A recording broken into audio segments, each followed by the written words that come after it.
afternoon, morning, everybody. Boom, bada boom, boom. Just put in comments and share. Not real late today, but up front. Had stuff to do this morning, and that's just how it goes. Here to serve. That's why we're on this.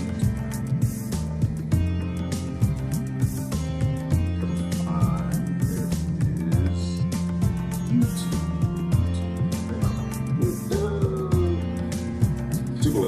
Too late. That's okay. Living the American dream.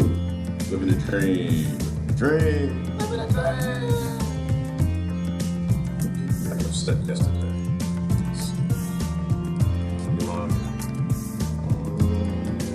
Right. It's the American dream. Living the dream. Every morning we wake up. We go off. Proceed to push the weaker of our species beneath us economically. Every morning we get up to go shut people down deeper in the hole of financial debt so we can be higher. So I'm living the dream. We gotta get up in the morning. So I was hustling this morning. I had to go, I was wrestling with some snakes. But outside of that, I got to over with and figured it out. Yeah, it is that. I had to stay away from Facebook today. My Facebook is totally useless. One day out the year, I can't help nobody. I can't help anybody. But I'm okay with it. I'm okay. Let me explain. Yes, thank you. Yes, it actually is my, what y'all call a birthday. I don't know what that is. Hang on, let me share my video and then we will talk about that. I don't think I have the same view on this day that most people do. I don't, maybe others do. I'm not sure. I'm not a big birthday guy. The older I get, the less I'm big. Like, well, let me explain. I'm not big on my birthday. Like, I'm not, it's to me, it's another day. It's another day in the struggle, you know? The struggle is real. It's another day to see what I can do to try to make my existence here worth being here. Like, I don't know, tell me if you think about it this way. I don't like to celebrate that day. I don't even like to think about it, and half the time I forget about it. I forgot about it most of yesterday until someone posted something. So, I don't know, like, why should I be happy on that day? Why shouldn't I be happy every day? Why? What's the significance to me? It's like I'm here another year. I don't want to be here. I'm happy to be here. While I'm here, I don't want to go. I'm not ready to go, you know. But while I'm here, I'm going to do everything I can to make that existence better. So people miss me on my birthday. Oh, see, I believe in birthdays from the other people's effect, from the other people's interests, right? Because if you can do something that, I don't know, I mean, even just one small thing that makes your existence on this planet, it makes someone else's life better. Somehow, some way, some why, something. I think it's a good thing. So I'm not anti-birthday. I'm just not really interested in my birthday.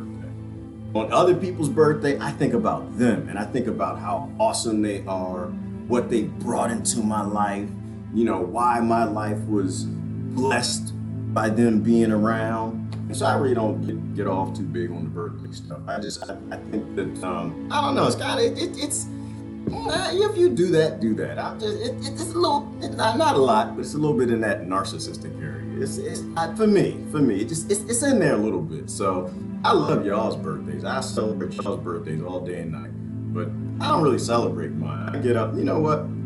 If I ever start to celebrate my birthday one day, you know, outside of other people, for my kids and family, people who I kind of think that they're kind of happy I'm around. Sometimes I don't know. It'll be when we evolve. It'll be after a point. I probably won't even be here it'll be after we evolve to a place where we don't do some of the dark age activity we do. You know what I mean? Like I think word privilege, right? I got birthday privilege, and I feel a lot of guilt. I'm not gonna lie to you. I feel a lot of guilt. I feel a lot of guilt going off and celebrating my birthday, and there are children in Yemen running from bombs. Children in Yemen eating leaves and dirt. Children in Haiti eat dirt cakes and cookies. So it's like birthday West privilege. I'm not anti for me by my birthday, but for my birthday, I want to celebrate when everybody can celebrate. Like, is that like too crazy? Like, I'd want to celebrate it when I know all the children on the planet can have cake. I celebrate it when they all have cupcakes and they got the little candles and they get presents, not drones. That's when I'll celebrate it. Like, I posted something yesterday as I was thinking down these lines, and I want to talk about Malta and the hypogeum and the God frequency, that was what I was into this morning, as I was actually helping a friend being attacked by snakes, but that's another story. We won't get into that.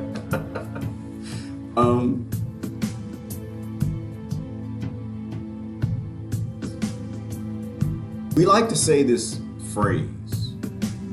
I posted it yesterday. We like to say this phrase. It's called God bless America. God bless America. On the money in America, it says, "In God we trust." And I know sometimes people say, "Oh, we get a little too high on the God stuff." You go, well, just swallow it for a bit. Nobody knows really what God is. Just swallow that for a bit. Leave it where that is.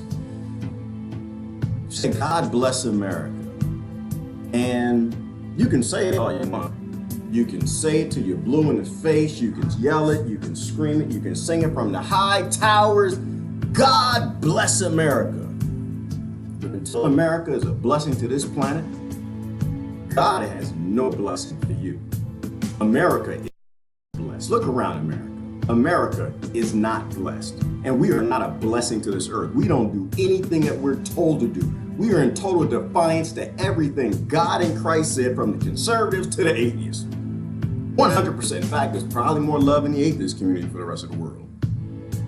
So you can say God bless America all you like. So I don't know. So I think if I ever really got down and could celebrate my birthday at one point in time, it would be after a time where all children on this planet can celebrate. I'm gonna tell you about this morning. So I was off pulling some, I posted a picture. I had to pull it up. I guess if you're on YouTube, you probably won't see it. And by the way, yesterday's YouTube video is gone. Wiped it clean, gone, done. See, bye. And it's not because I was taking on the deep state.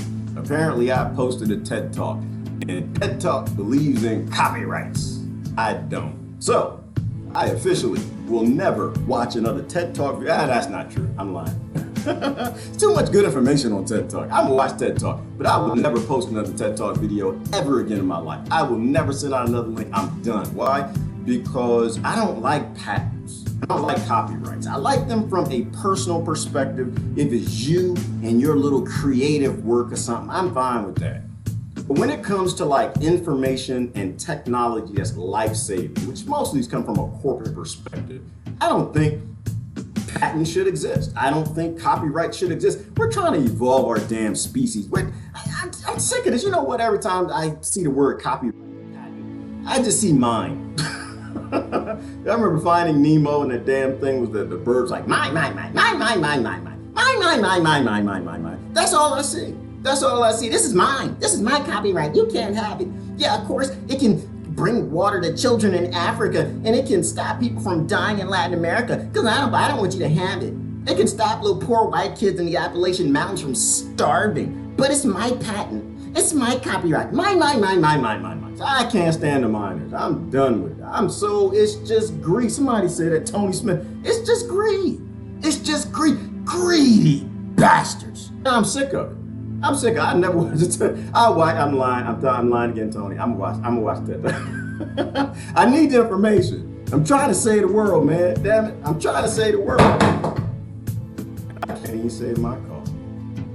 Damn it, that sucks. I just lost my coffee. I don't know where this is gonna go. This might get ugly, y'all. You might want to turn off now. I done dropped my coffee on the floor. I'm about to see the Hulk come out on his birthday. Anyway, listen. So I'm not into patents. I believe in an open source world. I believe that human beings, we're here for each other. We're not here for ourselves. Corporations, they're here for themselves. They don't lie about it too. They won't lie to you. They won't be like the political people that lie like, oh, it's all about the human race. And they just murdering the human race everywhere. No, or selectively where they want to. Corporations, they don't even lie to you. They tell you the truth. Damn it, humans, we don't give a damn about you. This is about greed and the bottom line. We're gonna shove as much money in a bank account as we can. In fact, we got SEC laws that makes it a requirement for them to make as much money as possible. So they gotta have the patents. They gotta hide it up. They gotta, to shove all that money in the account, you gotta keep secrets from the other corporations. You gotta keep secrets from the other people so they won't do what you're doing. So you got your little free energy device and they got theirs, and you got your car and they got theirs, and you got your airplane, that got theirs, and all of this crap technology falling out the sky, people Boeing, was it 337, whatever that airplane, it just falling out the sky. Human beings just falling out the sky. And if all those organizations got together, they might make a damn airplane that doesn't crash. Imagine what we could do as a collective instead of these little ignorant, little greedy, little wannabe corporation greedy bastards. So yeah, I know. It's like a 5-minute rant from one TED Talk video they took down of mine. I'm YouTube, y'all don't get it. Y'all just don't get it. We are supposed to be evolving together. I expect the corporation. I expect that from the corporations because the corporations don't lie. They're just some greedy bastards. But man, all right. So anyway. So I was, what was talking about TED Talk? Oh, that video was going on yesterday. I was telling you about that. Oh, about the snake. Yeah, the snake. So I was up with my friend. And I was carrying some these iron tables and chairs. This is why I don't go to the gym. I don't have to go to the gym. I like the gym. The gymmers, it's nice. It's, you know, y'all go do that. I hadn't had a gym membership 20 years, 15 years. I don't know. I keep adding to the number. I just don't. Because when it's time to get out and work, I do work. We're not sedentary creatures, not supposed to be on our butt. The scripture said, man doesn't work, man doesn't eat. And damn sure it's right in America. You better get up and run. You steal food from somebody else. That's how it works. That's just how it works. And the snake, all right, so I'm going to show you the picture. Some of y'all aren't on Facebook. You just Facebook agnostic. You don't like no damn Facebook. I don't want to see no Facebook. Let me see if I can show you the picture. I was out moving one of the chairs this morning. Because even it's a birthday to me. It's just another damn. Oh my goodness, somebody posted another snake like it. I don't know if it was spoiled. Let me show you this. So I was moving the chair. And I looked down. I said, oh, what's that shiny thing? Something shiny. You know how we love shiny stuff, yo. It's a shiny thing. We like shiny things. And here it go right here. You can't really see it that well. I should have set this up ahead of time, but obviously I was in a hurry this morning. I looked down, I said, what the heck? And I had on sandals, flip-flops, because I'm a flip-flop guy.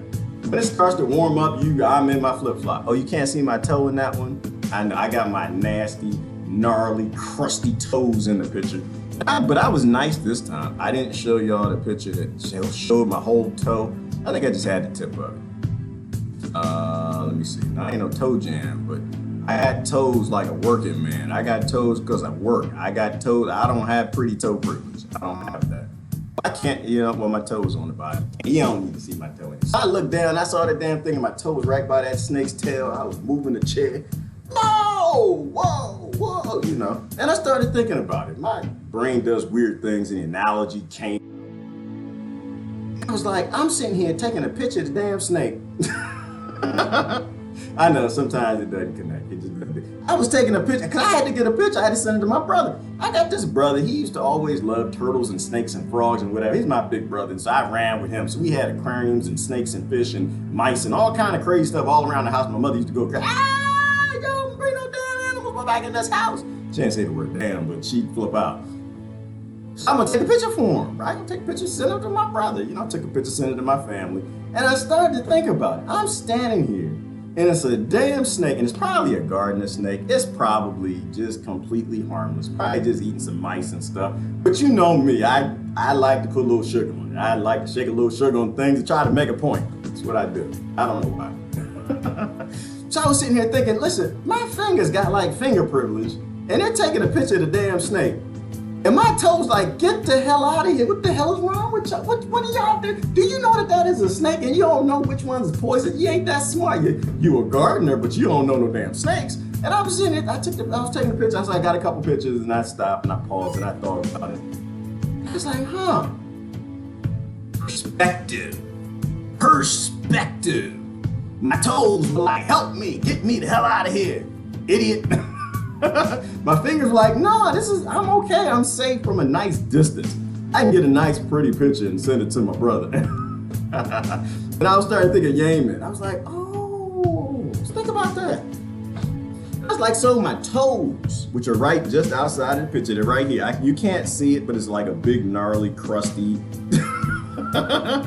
So just imagine for a minute. You're not on Facebook, you can't see. It's like, just imagine a big, ashy, big old foot, toe, crusty gnarl, just chewed off, callous, just need all kind of essential oil. You put essential oil on that toe, the essential oil just run the other way. Hell no, it doesn't come out the bottle. I turn the bottle upside down on my toe, try to shake it on there. The essential oil just hang in the bottle like, we ain't falling, we ain't touching that metal. All right, anyway. Yemen, perspective. So I think about kids on my birthday. I think about that. Perspective on them is, you got kids in some of the most horrible environments on this planet, being starved by the privileged adults in the West for only one reason. Only one reason. The only reason we're okay to keep the system that's starving all of these children and couldn't give two damns about them.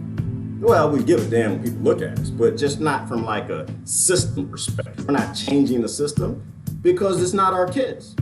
And I think we got to be real about that. We just put it right out there. Let's not even play with it. The only reason people are talking about all the mess that they are, from healthcare to walls to all the immigrants and all the other insignificant stuff, when it doesn't amount to a hill of beans when children ages 5, 4, 3, 1 dying every single day, belly swole up with no damn food. Because we're safe. We think we're safe. We're at that height of the fingers, right? We got the camera, we want to take a picture. We want to share it, get some likes and some subscriptions. Share it with the family. But we want to be honest. Let's be honest about it. The fingers was thinking, you know what? I ain't connected to them damn toes. I'm not really concerned they get bit by that snake or not. I'm gonna get this picture and I'm gonna send this picture, right? I'm gonna get this health care. I'm gonna get this wall. I'm gonna get all the things against what God told me to do, allowing the murder of children while I scream, God bless America, and God we trust, and all of that lying nonsense that we just lie to ourselves about every day, and the fingers just lying, taking pictures, and the toes down there like, damn it, help me. Help me. I know you don't like me. I'm crusty. I'm gnarled. I'm not pretty. I don't smell good. Might have a little toe jam. Is anybody picking up this analogy? Right? And the fingers don't think they're connected to the toes. And we think we're all not connected. The Americans and the British and the UK and Canada and everybody helping Saudi Arabia murdering these people. They think that it's not going to affect them. The fingers think they're safe. They think they're not connected. Unfortunately, we got something called a bloodstream. And it's all connected. We're all an ecosystem. So damn it, if that snake was poisonous and he bit that toe, which I'm pretty sure it was. In Pennsylvania, you ain't got too many poisonous snakes, but it's an analogy. It's always connected. Eventually, it's gonna hit them fingers. That picture ain't gonna be worth a damn. I was in there. That's where I was this morning. I was helping. I work on my birthday, y'all. I'm not work on your birthday, because I do a lot of things in life I love. So I'm gonna keep doing that. That's what I do. I don't believe in slavery. I don't believe in slavery. And every day I am trying to like your world less. Every day I'm looking at your cars and I'm like, oh, that's just ugly.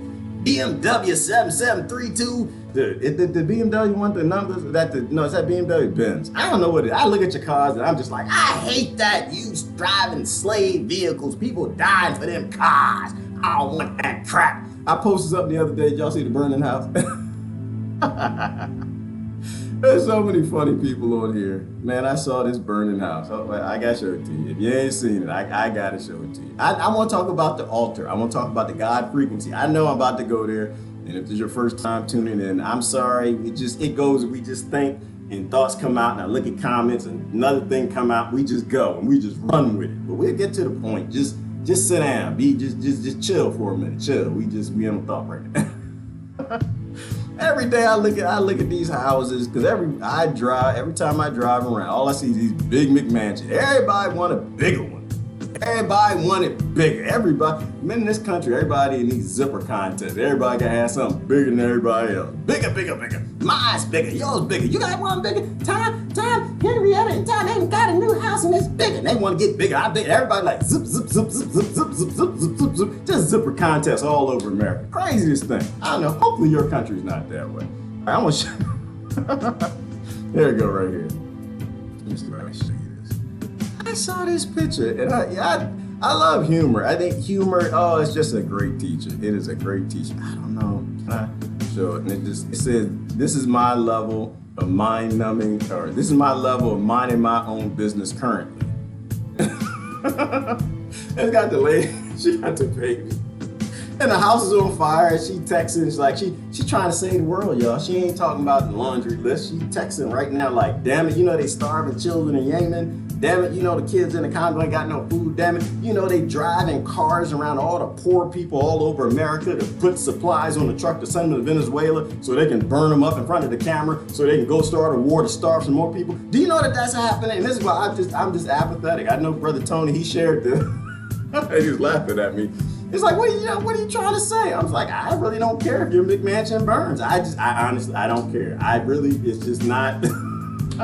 It's a slave house. It's made for slaves. It's a big shack on a plantation. We got more important things to do than been building McMansions when we starve them. Because you know who paid for that McMansion? Them starving children. That's who paid for it. So you want to get me something for my birthday? You know what? This is what I want. Can I have a birthday request? Seeing how people keep saying happy birthday on this thing. Just consider. I'm not saying to change. I'm not interested in changing nobody. Just consider for a moment that maybe, just possibly, maybe, murdering children is a bad idea. Just maybe consider that. I know it just sounds crazy, doesn't it? I know it just sounds out the box. Genocide in children is just a bad idea. Maybe we should not be doing that. Because I'm gonna go back to how I ended out that post. One of my favorite quotes from Martin Luther King. Y'all know who Martin Luther King is? The one that everybody like to post pictures about, don't give a damn about him. Not listen to speech. They never even listen to his speech. They have no idea what the man said or what he even meant when he said it. But they'll post on his birthday like they knew him. They'll post on his birthday like they're living the dream while they're colonizing with everybody else. And that's why they killed him. Martin Luther King, he stopped playing that. He stopped playing them games with y'all. He stopped playing that tribalism stuff. He left the teams and said, we're going to help everybody. And then they murdered him. He said, an injustice anywhere is injustice everywhere. And I have a modern twist for that. I think you got to update the quotes. You got to update things for modern times. And how I shifted, if he was alive today, I think he would say that an injustice anywhere will always require injustice everywhere. Everywhere. Because what you deploy on other people will always come back to you. What you put out will come back. Karma is a thing, and Christ, which is why Martin Luther King said it, I think, because he believed in this Christ thing. It says that if you live by the sword, you will die by the sword. If you starve kids in Yemen, guess what? Guess what's going to happen to your children, if not you? Guess what's going to happen to your grandkids? What's going to happen if you keep living these demonic lifestyles? All right, I'm done with that. Let's move. So you want to give me something for my birthday? That's what you do. Don't send me no money. Don't send me no cards. Don't send me no this, that, the other. Just consider for a minute that maybe Christ was right. That just possibly Martin Luther King was right. Now, I know I'm not saying Christians are right. I'm not saying that, because there's a big difference between being Christ-like and wearing a cross because it makes other people trust you. There's a big difference.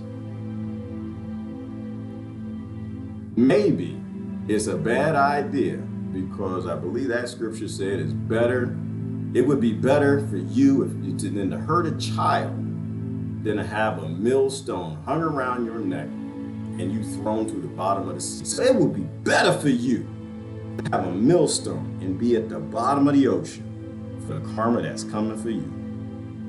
Consider that maybe being at the bottom of the ocean with a millstone is not such a good thing. Not such a good thing. All right, anyway, that's what I want you to think about. How y'all doing this morning? Good morning. I want to talk about the God frequency. Y'all ever heard about the God frequency? Blowing my mind. I don't even know what to do. I got so excited. I was listening to this, driving back after I was fighting with the snake. And I didn't fight with the snake. I let the snake alone. But where's the rest of the picture? I didn't take the rest of the picture. Listen, I believe in just leave things alone. Leave sovereignty. I was moving a table and I could have took the picture and or the chair and I could have pushed the leaves away and made it. Because I did want to see how big it was. But sometimes you gotta leave nature alone. I felt so inclined, so I left it alone. So check this out. It's something called the God frequency. Y'all heard about it? I think somebody sent this to me a long time ago, and I really didn't pay attention. I was looking at other stuff. That there are certain frequencies that control us. And so, of course, when I hear things, the first thing, my skeptic thing kicks in, but I start thinking about ancient archaeology and I start thinking about modern science and is it plausible? Things connected, where are we at with this? We play this healing music. I went out on YouTube, did a search for God frequency. And of course, all these videos came up. Have y'all seen this? But apparently there's sounds that people use to heal. And it wasn't like one or two. You know how something is fake and it's a lie? Then you go search, you might find a few videos. But I did this search for God frequency, like healing frequency videos came up, hundreds of them. Apparently people are making music on these frequency levels. Have y'all heard about this? I think the one I listened to, or the one somebody was talking about, is like 114 hertz, and there's another one 340 something hertz. So anyway, this is where it all started. Well, and it's a real thing. First of all, let's kind of dispel the mythology portions of it. We know that everything what the ancients said was sound is true. How they built the pyramids and controlled people, whatever, I don't know. But what we do know is we have something called a music industry. That's how we know it works. How I know that this healing music is doing something is because there's videos all over YouTube, and because how do we know this sound actually does control people? We have something called a music industry, and they make billions of dollars making sound that make people feel good. Why? Well, because when you listen to music, it's the same thing with food. Your brain is just something that just takes information in. It processes it, it makes a decision, and moves on. So when your brain takes in music, like food, like that McDonald's hamburger that you eat that you think is so delicious, it's really not delicious, it's nasty. I'm trying to tell you. You take the bun off, and just eat the burger by itself. It's gonna taste like poop. It's gonna taste nasty. No flavor like cardboard. Cardboard tastes better. Because they use these things called food tests. And they put the compounds in there to give you a dopamine response, so you think you're eating strawberries, or you think you're eating fresh peppers, or you think you're eating oranges. They literally trick your brain into thinking that this is something that it's supposed to eat a lot. And that's why I got a lot of obese people, because they screw people up, they break them. People are software. Our brain is just a computer, and somebody's always programming, like we talked about yesterday. But when you hear sound, the same thing happens to a degree. When you hear sounds you like, you get a dopamine hit because you want to hear it more. You hear sounds you don't like, not so much. Like, you ever wonder why when you hear a woman shriek, it scares the hell out of you? It scares the hell out of me. I don't do women shrieking stuff. You hear the shriek, it scares you. Maybe we're encoded that when we hear that sound, we're supposed to run. You ever notice, like, why does everybody think a grizzly bear's growl, a lion's roar is like so intimidating? You ever been to the zoo? I was at the zoo one time, and that lion, just for whatever reason, he just didn't want to be a slave lion that day. Just that day, that lion just roared up and swallowed up and just Man, oh my gosh. You just feel this fright. Every cell in your body's like, I got to get that. That was a reverse of a dopamine. What's the reverse of a dopamine hit? I have no idea. But you want to get the hell out of there. Hand it down. They did the studies, the Jewish, the Holocaust, they did the studies, African Americans in slavery, they did the studies. We hand these things down. Powerful, powerful. So this is Malta. This is Malta. This is an altar that they call, what do they call this? The Oracle Room. The Oracle Room. Let's see if I got a picture right here. This is in Italy. And there was a gentleman by the name, I think his name was Paul Devereaux. I posted the video. He has a lot of talks where he talks about how they did the studies, and they found that all throughout the chambers of this place in Malta, you can hear anything the person says who stands on this spot right here. That's why they call it the Oracle Room. Makes you wonder where the word oracle comes from. It also makes you wonder where the word altar comes from. And all these things we do that became tradition and nobody is old enough to really remember why. Well, if I misquote, if I don't misquote some of his studies, he said that they use the MRI device with this frequency, which I think was 114 hertz, if I'm not mistaken, and certain portions of the brain shut down, which is kind of the opposite of what I thought I heard from some of the research I looked at, which is when you hear music, your whole brain lights up, which is why we have a music industry. Right? It creates this activity. Musicians use the left side of the brain, the right side of the brain. They've got all this creative stuff happening because the best brain is the best brain, best brain, best brain. Eddie Murphy told you that. But that at this 114 hertz frequency, it shut down portions of the frontal lobe, or thought, decision making.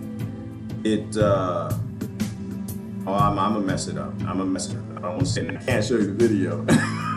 Because YouTube, they're coming after me now. And I can't show certain videos. But it literally made a zombie out of the people in terms of the portions of the brain that it was shutting down. I don't know anything about this. I'm not gonna say it's true or false. I look at things from a plausibility perspective, and I'll continue to do my research and look at it. But it would be interesting that if you could make a zombie out of a human being, if that's what an altar is, if that's where this whole idea came from, if you stand on the altar, what that person says is something you're supposed to embrace, but what if it wasn't just that you were supposed to embrace it, you had no choice? It made you a zombie. You literally could not take it in. And the people, of course, will say, that just sounds crazy. That just don't make no damn sense. Nothing can make you a zombie. Have you heard of the devil's plant? Have you heard of it? Have you heard? I forgot the name of the plant.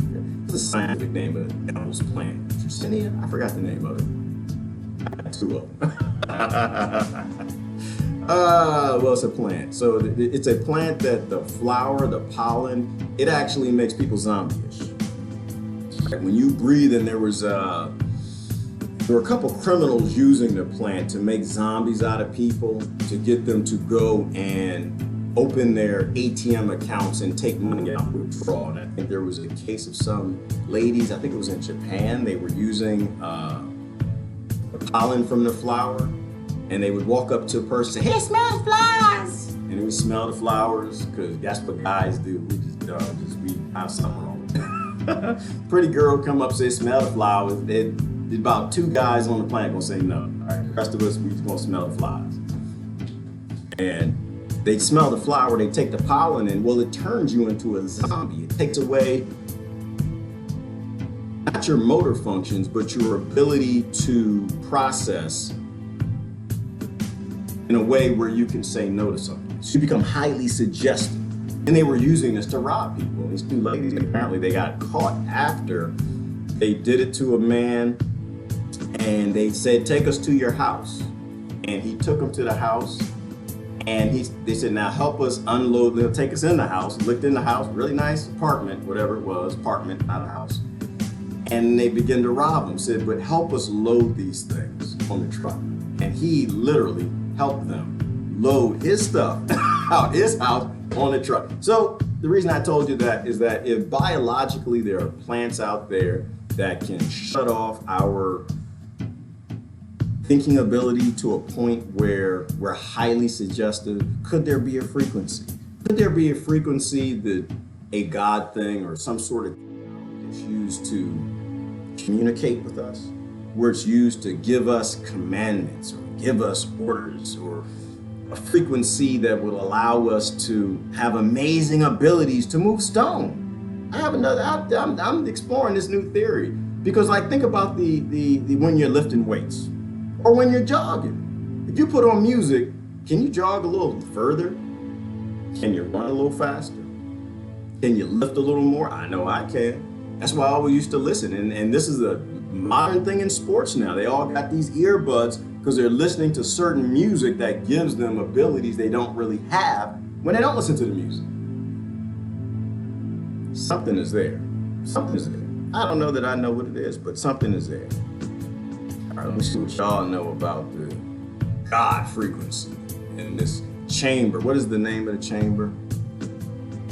It's called the hypogeum. You can look it up in Malta. It's called the hypogeum in Malta, and that's the oracle room. All the great words and the altar that they would stand on. I had a brother used to say, people go to church. He's just like, people go to church just to go to church. They go to church for the music. Man, what you talking about? Man, you crazy. Go to church because God bless America. He's like, nah, people go to church because of the music. And he's not wrong. He's not totally wrong. I used to go to certain churches because, boy, when that choir got to going, little old wooden church, the floor rocking, people dancing, singing it, they call it catching the Holy Ghost. Y'all ever seen that? Catch the Holy Ghost. They start shaking, running around, start doing the step dance, and start smacking people out the third aisle, running around the church. We had the church runners, right? Because the music hits them. It makes you wonder. It makes you wonder. We're always being controlled. There's always something trying to control us. All right, let me go back, check out some comments. I'm ran my mouth for a minute now. Hey Gerard, are you in a cave under the AI Oscar Mosque tonight? No, I am not. No, I'm not. No, that kind of scares me, Ish. I'm not even sure. I don't do caves, Ish. I don't do caves. I do green screens. I don't do caves. I'm not a caveman. I do not do caves. And speaking of cavemen, that was you reminded me of something else I wanted to say. The other thing I was looking at, the megalithic structures, right? Because all around this planet, you've got the megalithic structures from the Stone Ages, back when they built everything with stone. And then we went from the Stone Ages to the Bronze Ages, and then we went from that age to the next age, and now we're in the ignorant age. I don't believe the Stone Age. Let me tell you, I don't believe the Stone Age. No, I don't believe the Stone Age theory no more. I still believe the ancients that the planet rotates, and every 6,000 to 12,000 years, calamity falls and destroys everything. But the stone. I love, in fact, Paul Devereaux, the guy who talks about the God frequency, who apparently either he referenced the MRI research or he did it, I don't know. He is on Megalith. I think what's the name of that site? Megalith.uk or something like that. I think there's a reason that when we look all over this planet, all you see are massive, massive blocks. I think there's a reason why people built in massive, massive stone blocks, and that's all that's left. Well, because if we get flooded and destroyed every couple thousand years by massive calamities and floods, the only thing left will be the stone. It doesn't mean that these people were Stone Age people. Let me see, I want to look about the Baalbek stone. Baalbek, one of the biggest, and this is one of the biggest. It's not the biggest. The biggest stones, these are the pregnant lady. The interesting about the pregnant lady, well, if you didn't know, is that they say, well, that was the Romans. The Romans did that. And they built the temple of Heliopolis. So no, it wasn't the Romans. Because what they found is the Romans, they actually cut from the stone that was above the ground. But now that they dug down, they found 2 or 3 more. I think it's even in this picture. They're standing on them. They dug down and they found 2 or 3. They found 2 more massive stones that the Romans didn't know were there, that they left alone. So the Romans did other quarrying there, but they didn't do it with the bigger stones that were buried because they didn't know they were there, which tells you that before that, human beings were moving massive stones. Well, I don't think it was the Stone Ages. I think it might have been multiple Stone Ages. I think that they built these things. Maybe they evolved and they got to this Atlantean place where they were flying ships and all the things that they said, and the Aborigines said, and the Mayans said, and the Greeks said, and the Egyptians said, and all the Mayan people, all the Mayan people said, yo, they flying ships. All those people, all your ancients that lied to you, all the mythology, you know, that they maybe evolved to that place. Calamity falls, and the only thing that would be left are massive, huge stones, which might be an early civilization in their evolution. I mean, look at what we've done in the last 300 years. Right. Planet last 6,000 years before calamity. In the last 300 years, we just pretty much came out of stone houses. I mean, 80% of the world's population still lives in earthen homes. They don't live in McMansions. That's just in the West. We're going to rob other people and destroy their countries and steal their resources to live better lives and pretend they don't even exist so we can go get a job at a nice cushy retirement, sleep in a warm bed, and celebrate our birthdays. I think the stones are the only thing that's left. And I think not only that, but I think a lot of them figured it out. And I think they figured out that if they build with massive stones, when and if that calamity comes and they don't make it, that there would be evidence that they were actually around, that they were actually here. That's a nice other theory I had. I'm thinking about it, still processing. We don't know anything. I almost got through the entire summer without seeing a snake, then almost stepped on a tiger. What? Oh, a tiger snake. Tiger snake 2 weeks ago. Okay, well, you know, that's why you should probably wear shoes and boots. I think, aren't you out in Australia? Yeah, y'all got real poisonous snakes out there. No. I will not be going walkabout. If I go to Australia, hell no. Nope, I walk about in places I understand. I walk about in this yard this morning with flip-flops-ish because I knew there are almost no poisonous snakes here. Almost none. I'd almost guarantee the one in that picture is not poisonous, which is why I took the picture, but it made a good example. Let me see, you reap what you sow. That's just the nature of the universe. It is, Brother Tony, it is, which is why we should be reaping only things we want to reap. We should be sowing those things like love, compassion, consideration, and no indifference and no apathy. All the opposites of what all the people like to post about Martin Luther King and Jesus Christ. They post some Jesus stuff in a minute too. Just like Martin Luther King, what they put get it in a minute, boy. You did. Wait till Christmas time. You just wait till Christmas time. Boy, they Easter, they get dressed up, they go to church, and as soon as they get out of church, turn right from Christ and just throw Christ right out the window on the way home. They can wait till they get home. Just driving home. All right, we in the car now, and they throw this Christ out. Start yelling at his wife. Start fighting and fussing with the kids. Same thing with Martin Luther King. Black people do it too. Oh my goodness. Boy, they'll post on Martin Luther King all day long. When it's time to be indifferent and apathetic to Africa, oh boy, they'd look the other way. They'd give two damns. I gotta get this McMansion. I gotta make this money. That's why I don't do tribes no more, y'all. That's why I'm out. I'm out the game. I'm out the game. I ain't on none of y'all's teams because all of y'all are apathetic and indifferent and killing other people because you're in a group and you got pride in your group. You don't give two damns about somebody else. I think Martin Luther King was right. I think Jesus Christ was right.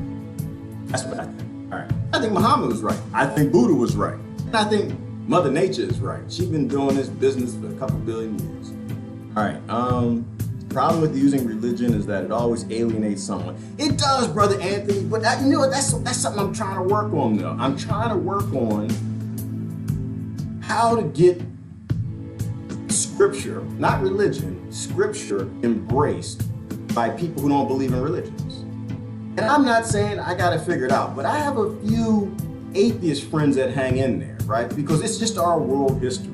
It's our world history that certain groups have pretended that they own it, right? That it's their history, it's their God, and it's their whatever. And really, I think if I'm gonna get outside of my believe in God perspective and just say it's everybody's history. You had ancestors on this planet, they looked up, they saw something they couldn't recognize, something happened, the bush caught on fire, and maybe it was an acacia bush. Maybe they did have a psychedelic experience, and they wrote it down. So don't give scripture to religions. It's not theirs. It don't belong to them. It doesn't belong to King James. King James is a plagiarist and a thief and a child molester and a ruler, psychopathic killer. He just took a bunch of scriptures from your heritage and put them in. And so I'm trying to figure out, how do we talk from all angles, Brother Tony? How do we talk, Brother Anthony? How do we talk from all angles without alienating people so we can have global conversations of all minds coming together? Like, to me, that's the open source world. That's a part of it. It's not just technology and patents and getting rid of all this dumb copyright, 9999999, getting rid of that dumb stuff and evolving and working together like a species. A part of that is socially, right? Intellectually. We need the ministers to work with the scientists, and the scientists to work with the theoretical physicists, and the theoretical physicists to work with them, and the atheists to work. If you can get all the minds together, because everybody thinks differently. And that's why I like theories. Half the time, I just look at what people send me, and I come up with a theory, or I agree with their theory, and I just say it. There's nothing more powerful than information, and that thought process can lead somebody to something else, to something else, to something else, connect the dots, boom, boom, boom, boom, boom, boom. And that's why I'm in this place, Anthony. I don't like the word religion. I think science and religion, to me, are the same thing. Not from a dogmatic perspective. They both got their dogma, but they both got their faith-based. Throw out some logic for some faith-based stuff, but coming together. Right? This acceptance that our feet and our fingers are attached, that there's a bloodstream that connects them together, and if one dies, the rest die, that we're working together, that we need to, because this planet always something real bad happens every couple thousand years. You reminded me of something. Some other thing I was looking at. Music also helps your immune system. They've done studies that actually show when you listen to certain music, your white blood cells become more active. You're actually potentially killing more cancer when you're listening to the right music. Certain music is more predisposed to drug use, right? They talk about hard rock and rap, which I love. I just don't love modern rap, modern hard rock. I like the old stuff. Give me some Grandmaster Flash and the Furious 5. Give me some AC/DC. Give me some Guns N' Roses. Give me some, I'd take it to DC. I say, give me some Chuck Brown. I mean, give me some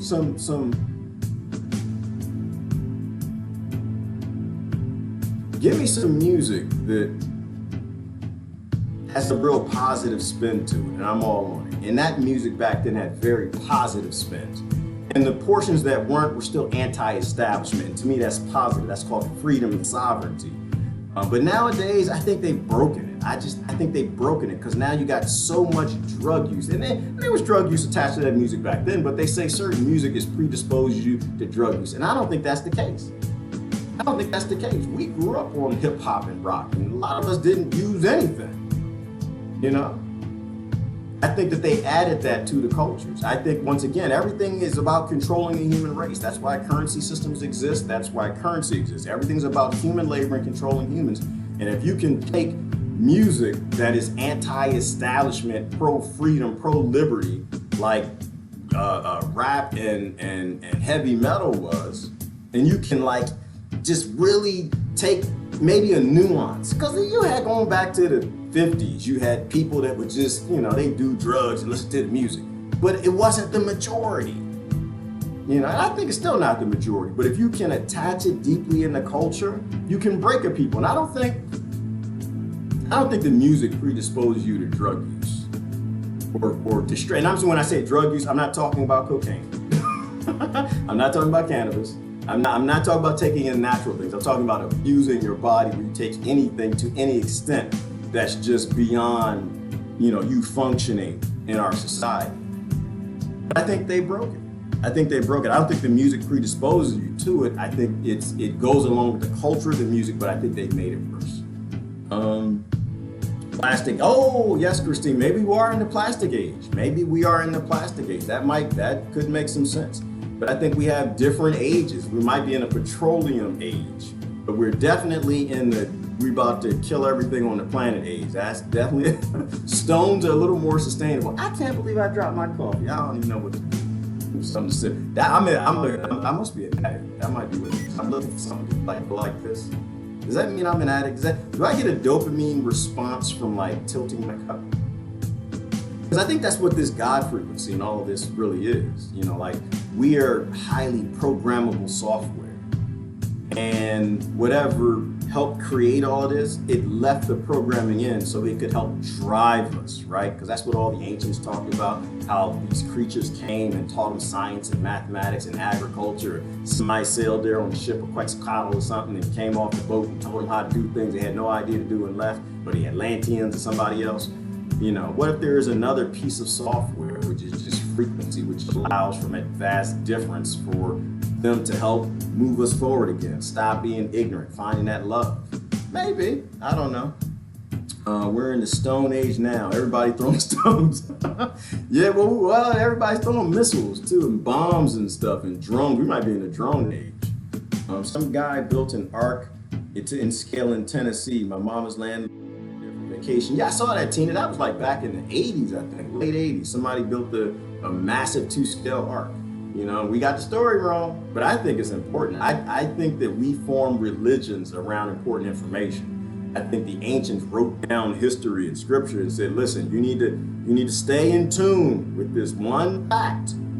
Every 6,000 to 12,000 years, we all get murdered, and very few of us make it. None of our technology makes it. We read the Egyptian the stone, and they've said it many times, at least 12 times the planet gets destroyed. Stay focused on that, stay focused on that, and then somehow it becomes maybe a religion because you got this group and they're all based in that we're gonna die, we're gonna die, we're gonna die, we're gonna die, we're gonna die, and it just kind of forms into this cultish thing. I don't know.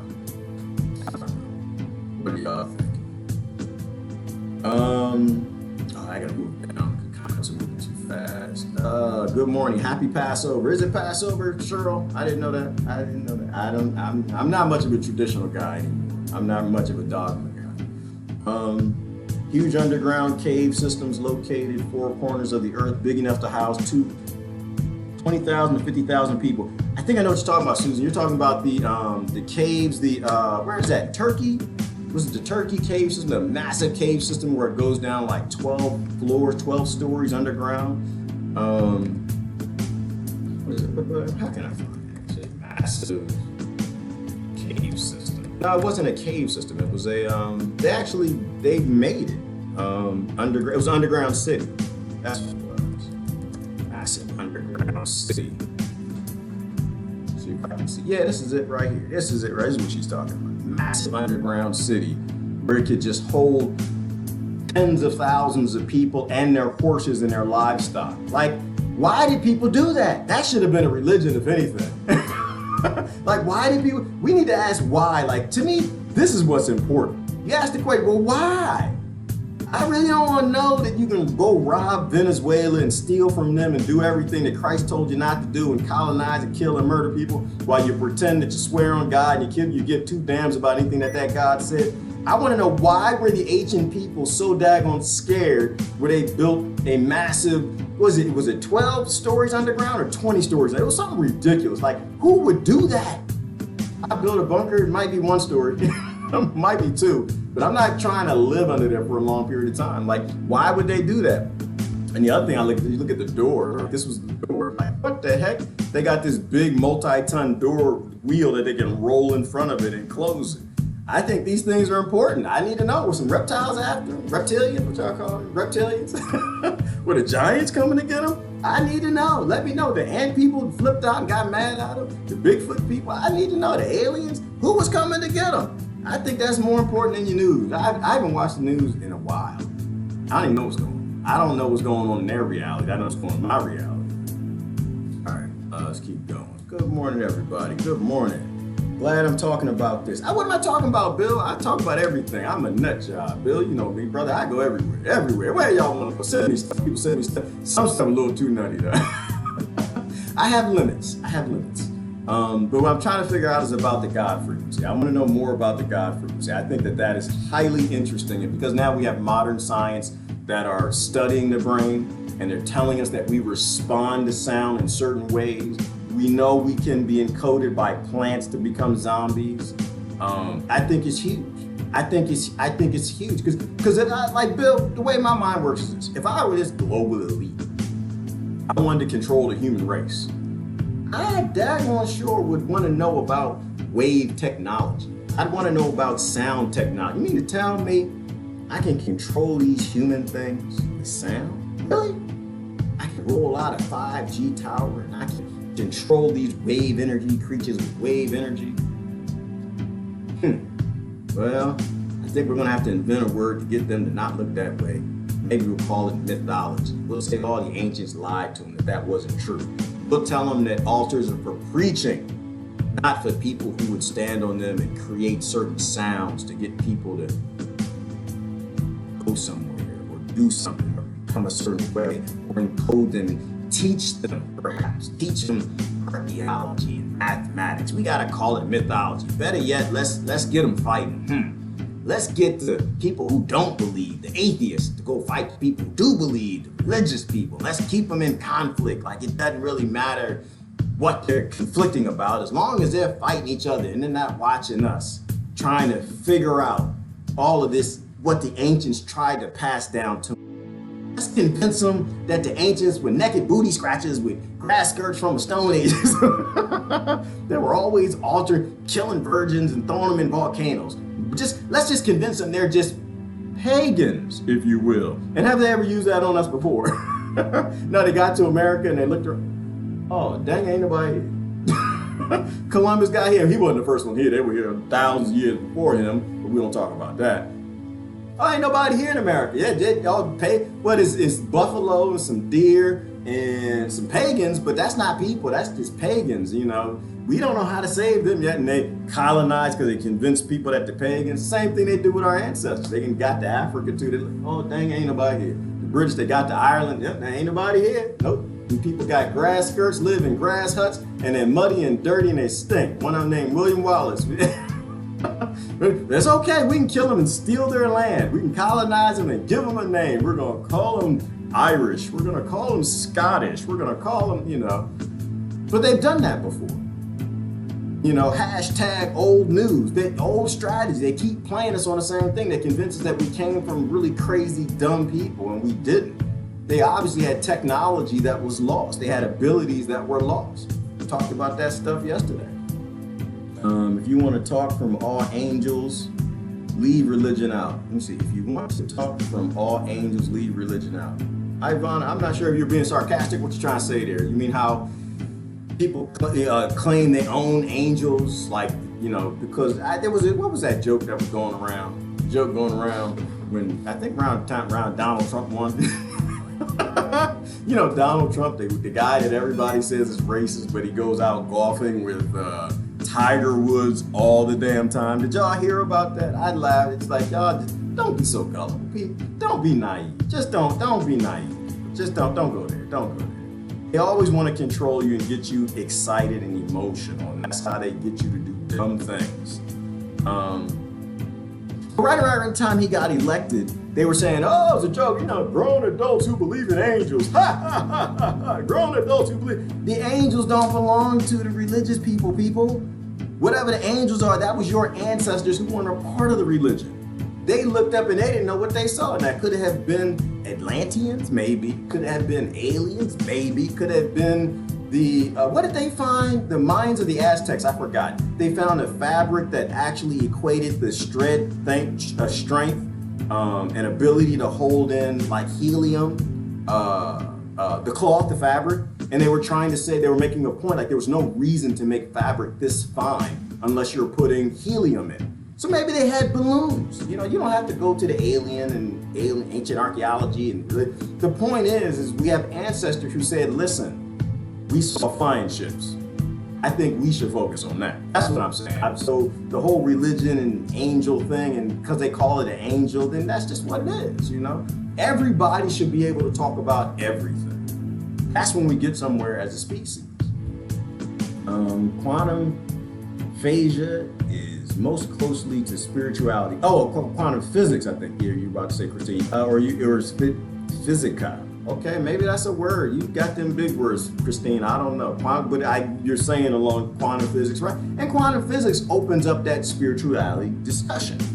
And I think people should embrace that. Don't get scared of it. Embrace it so we can have discourse and we can figure this thing out. Because I ain't gonna figure it out, man. I was walking around with snakes a minute ago. I was walking around in the woods with some daggone flip-flops with snakes. I ain't gonna get it by myself. It takes everybody. That's how we evolve and move forward. No more war, yes. P. Brooks McGinnis, no more war. No more war-ish, no more kind of war, no more sort of war, no more violence, no more violence at all. Why? We don't need to violent anymore. No more violation. No more violation. And I'm gonna say that way, and it always leads me down that whole thing with the religion on vaccines. You don't get to have religion on vaccines, people. You don't get to do that. You don't get to take your thingy and put it in other people. That's my religion. If I got a religion, that's my religion. My religion, P. Brooks, I ain't seen you in a minute, brother. My religion is you can't stick your other thingy in somebody else's thingy. Why? Because that's your thingy. And I don't care what you call thingy. I don't care if that's a sword. I don't care if that's a drone. I don't care if that's a bomb. I don't care if it's a penis. I don't care if it's a needle. I don't care if it's a vaccine or flu shot. I don't care. I'm not anti-vax. I'm not anti any of that stuff. I'm anti-violation. Like, I think if we break it down to the root and just leave it at the root, anti-violating other people, then we're good to go. We're good to go. We don't have to say the word war. I'm anti-violating. If you were violating people, no, because anti is a negative word and that's what we use negative words. I'm pro leave everybody alone. What's wrong with that? Pro leave everybody alone. Pro mind your own business. I don't make me go to the lady with the fire. I go back. I love that picture's so funny. I love that. Pro leave everybody alone. Pro mind your own business. Yeah, well, I don't care. If there's a house on fire, you might want to stop. Just make sure everybody got out the McMansion. Just, put the phone down. Make sure everybody got out. But if everybody got out, all the babies okay, the people okay, the humans okay, and everybody okay, then you just start explaining to them how everything in your house is made on slave labor. How everything in your house is made on conflict minerals. Like, no, my house wasn't made on conflict minerals. I checked everything. I checked the label, and the label said it wasn't conflict minerals. No, everything is a conflict mineral. Every mineral came out the ground where they murdered people to steal their land and take their minerals. That's what corporations do. All of them are conflict. All right, let me see. Look up Dr. Emoto's water experiment. Words are alive. Yes, David. Yes. Yes, brother. Yes. See, this is what I'm saying. Like, listen, this is why I do this. Because you're sending me somewhere, right? Just think about it. So what he's referring to is the Japanese study on water, right? If you can say happy, happy, happy, happy water, happy, happy water, your water actually recrystallizes and forms a different way. Again, using modern science to understand what the scriptures were saying. And my theory on that, David, I don't know if you heard it. My theory on that is this is where prayer and fasting came from. Prayer and fasting. But not fasting, prayer. Why does that make sense? Well, your food has water in it, doesn't it? Right? So if water can have a good good organization, it's crystallized right, or it can be crystallized wrong. And that's why you say happy things to the water and you drink it. And they've done those scientific studies and they've proven that. People are doing with rice now, where they take 2 rice bowls, they put the rice bowl out, 1 rice bowl be in one room, and they go by past it every day and say, I love you, rice, I love you. They go by the other rice on the way to work, I hate your rice, I hate you, you're dirty, you stink, you're funky.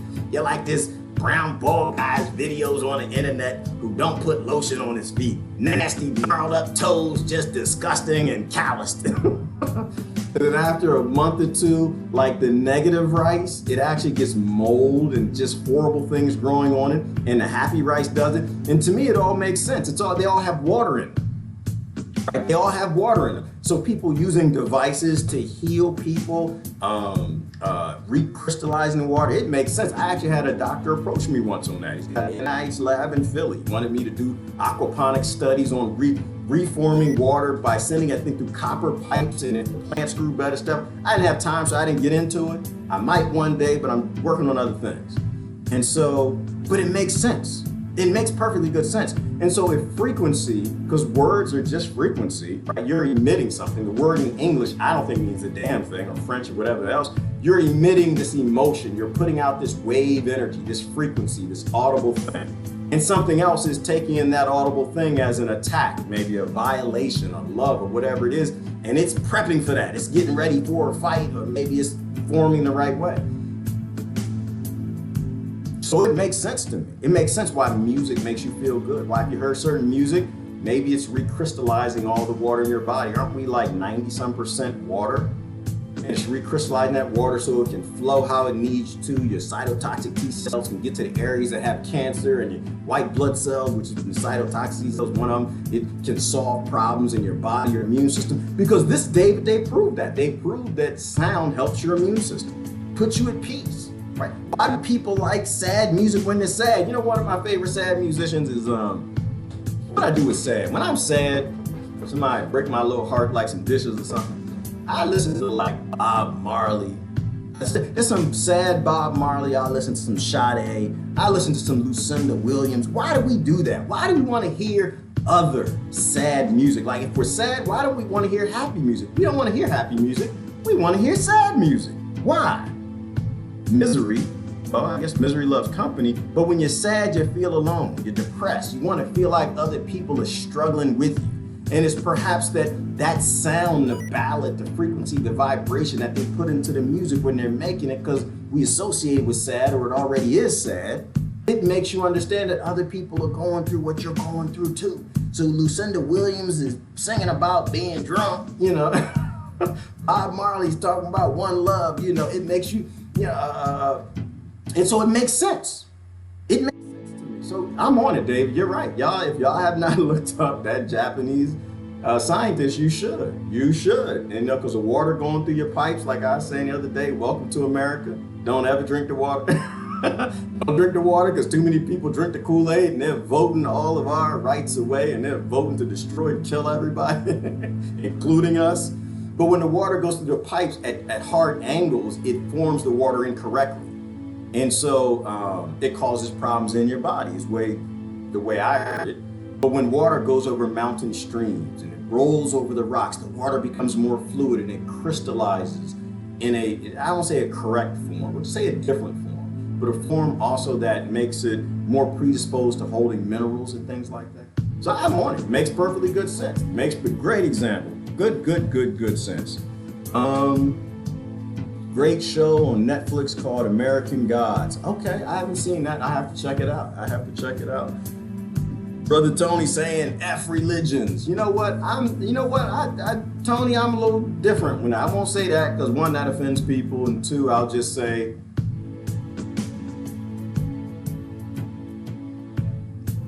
fudge groupism, fudge cliques, fudge groupthink, fudge getting together with other people because it always ends up in conflict with other people, fudge pride in groups, fudge things that are I use the word de-evolve wrong. That's not what I think I used that word. Y'all, nobody told me what de-evolve. I had it wrong. I've been using de-evolve like it's the opposite of evolve. That's not actually what it means. It's not what it means at all. Don't say that I told you that. Don't say I got about 20,000 videos saying the word wrong. I hate the King's English grammar. But it is what's the right word? What's the opposite of evolution? I thought it was de-evolution. Did I make that up? Because the word de-evolve means something different. But fudge anything that takes us back in history, takes us backwards. This is why I say the whole patent thing and also the copyright thing. It takes us backwards. If we make something and it can help other tribes of our cousins on other countries, we should give it away. Give it away. Why? Because it's like thought, like what we do here when we all just start throwing stuff out and everybody start thinking, goes different ways and whatever. If we do that with technology, we're moving forward faster. We're putting it in front of all these eyes and ears, and we're barreling ahead. And that was one of the biggest stupid arguments I ever heard when people say, well, capitalism drives development. Yeah, it does. Very slow. It does. Extremely slow. Because you're focused on the greed part of it. You want to make more than somebody else, so you're not willing to share the technology so you can make the most of it. You can yourself. You create a bottleneck, and a lot of people die from your technology information bottleneck. Open it up. Open it up. To me, that's what sentient creatures do. Aliens people are from somewhere else, smarter than us. That's crazy thought. Well, yeah, the way I look at it, Elizabeth, I think you're being sarcastic. If aliens exist, in which in my mind they do, it's not even a question to me anymore. They made it into space. They figured it out. They figured out what we didn't figure out. So by default, most likely, they're smarter than us. They figured out how to get along and not murder each other. And because I kind of think this planet flipping theory, the way the planet core flips around and asteroids and comets and all that comes. If aliens out there, they're on planets that this is happening too. So they got their ancients that are like building structures and massive megaliths, and they're getting wiped out too, and they're building little altar things like here, and they're teaching and preaching everybody, be good to each other, love everybody, take care of everybody, act like a collective, act like you got some damn sense, and work together or you're all gonna die. That's all religion is. Not the man-made portions, but the early scriptural stuff that it ended up being that. They figured it out. So if those alien little g gods exist, they figured it out. That's who we need to listen to. That's why I love aliens. I think that's the one thing that'll help us get out of our ignorance era, our petroleum plastic era, our age of just total foolishness and going back to acting like children. No more violation. Yes, Brother Tony. That's how I put it. Thank you, Brother Jackson. Happy birthday. Yeah, like I said, I really don't do birthdays. Birthdays not really my thing. My thing is try to live your life in a way that'll make people miss you on your birthday. Maybe live life in a way that makes your birthday happy for them. I don't think my birthday should be happy for me. I'm not here for me. I'm here for other people. And if other people are happy that you're here and you've been here another year in life, then it's a good thing. You're doing the right things. Keep going that direction. Try to get better. So I try to get better. Maybe that's a thing. I want a lot of people to wish me happy birthday. It's like I'm just trying to do good. I'm trying to do good. I'm trying to do good. I just want to do good. That's it. I'm gonna have a funeral. I want to have like 1,000, 20,000 people at my funeral. You know, and to me, maybe I don't know. Maybe that's narcissistic. I guess I look at it where they call it that. I look at it like you need to do your part. And if you can do somebody else's part, do that too. You do somebody else's part, do that too. You know, like pick up somebody else's load and carry it for them. There's something there when that thought is processing. Like there are times where not everybody gets it. You gotta pick up that load, you gotta carry it for them. It's kind of like a marriage, right? It's sometimes where you get it. And it's all about love and the kids and working together and the family and blah, blah, blah, blah. But sometimes your spouse doesn't get it. Sometimes they just had a bad day at work. Things ain't going right, the pressure and can't handle it. Sometimes you gotta pick up that load and just carry it for somebody else because somebody else carried it for you at one point in time. And not even just because of that, because it's the right thing to do. So I think that there are a lot of people who just aren't in the space and they're not getting that we need to grow up and we need to move forward. And it always seems that we lose the good people too soon. But you know when we lose a good person. Because when we lose a good person, you won't get in the funeral. It's always just stand in room only. You know, if you go to a funeral of somebody who was here and they were successful, they had a nice house, they had a nice car, they had a good job, they were a CEO. I don't know about you, but the few funerals I went to with people like that, it was like, man, there's a lot of room here. I had elbow room. I sit down at, I was like, oh man, I can kind of relax here a little bit, listen to the sermon. He was a good brother. Yeah, he was.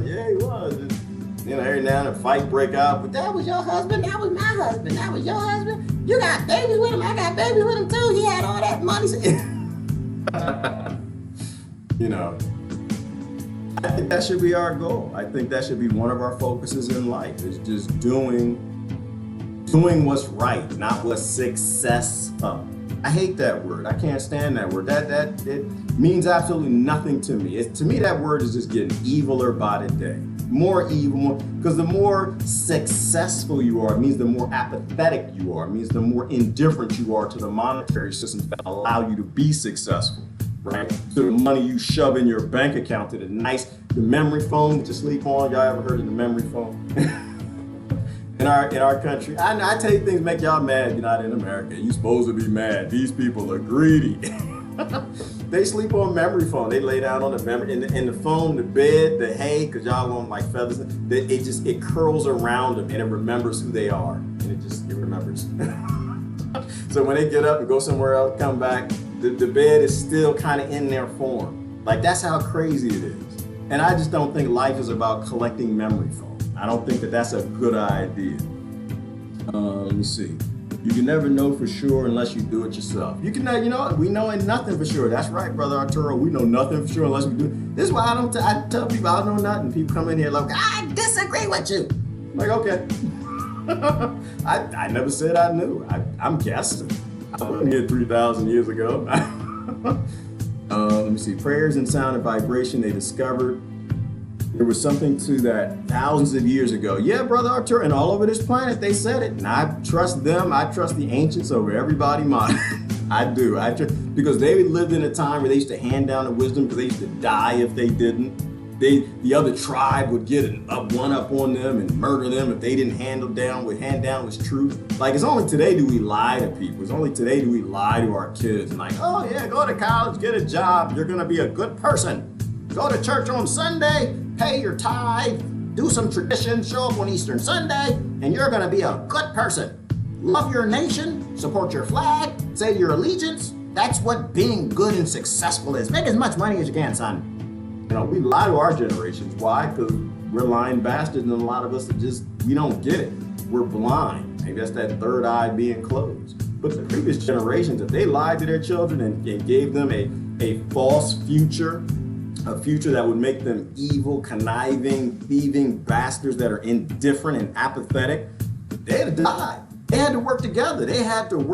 You couldn't have liars in your community that were politicians. You couldn't have that.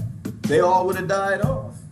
Let me see. If we talk correctly about the gods, we wouldn't try to be as arrogant and have arguments about trivial things like religion. IMO. Exactly, Carolyn. And that's my point. That's my point. There's nothing more anti-religious than religious people. You don't have to say anything. You don't even have to say anything. Just look. This is why I sit back here. It's like, yeah, like I said, I believe in Christ, but I don't believe in you. You were out there voting and supporting and just murdering people, acting as stupid as the other side, just as Cro-Magnon or somebody else doing everything these guys tell you not to do. You don't have to say anything. Just sit back and watch it. And it's to me, I think, Karen, it's correcting itself. It's correcting itself. Interesting thought about water going through the pipe angles unnaturally. Yeah, there was a study on it. There was a study which showed if you have them. Oh, I gotta see if my microscope can do that. I don't think it can. I think mine, it says down to 1000x. I'm probably sure it's probably on like 800 because they lie advertising. It was only $30. There ain't no way on this planet it gets down that low. But I think they did the studies where it went through the pipes. And this is what the doctor was telling me. It went through these pipes. When it goes through your pipes at your house, it's hitting all these angles and it's forming the water incorrectly. It's traumatic, if you will. It's good that it's copper, because copper is good, and copper was used in India where they put the water in the copper and they leave it out overnight. They say a blessing over it and walk away. And people think that's religion. It's not religion. It's because they knew back then things they weren't supposed to know because they were a lot more evolved than we think they were. But you should be able to look at it. So you should be able to, but the interesting thing is you can fix the water. All it is just saying a prayer over it. And that was my theory, Brother David, I was going to mention to you. That's where I think prayer came from. I think praying over food, blessing food, came from the fact that it reorchestrates all the hydrogen and all the food correctly. And it's more healing. It's more helpful to the body. It's in its correct form, right? Let me see. This music is indoctrinating. Is it, Sharon? Well, yeah, I guess you're right. You're right. All music is indoctrinating. Absolutely. Water and magnetism make us. Yes, they do. Because we're mostly water, and that's the most part of the matter part, but the matter part's like almost insignificant, right? The atomic mass is almost zero. So we're mostly wave energy, magnetism, and sound, absolutely. Happy birthday. Thank you, Brother Daniel.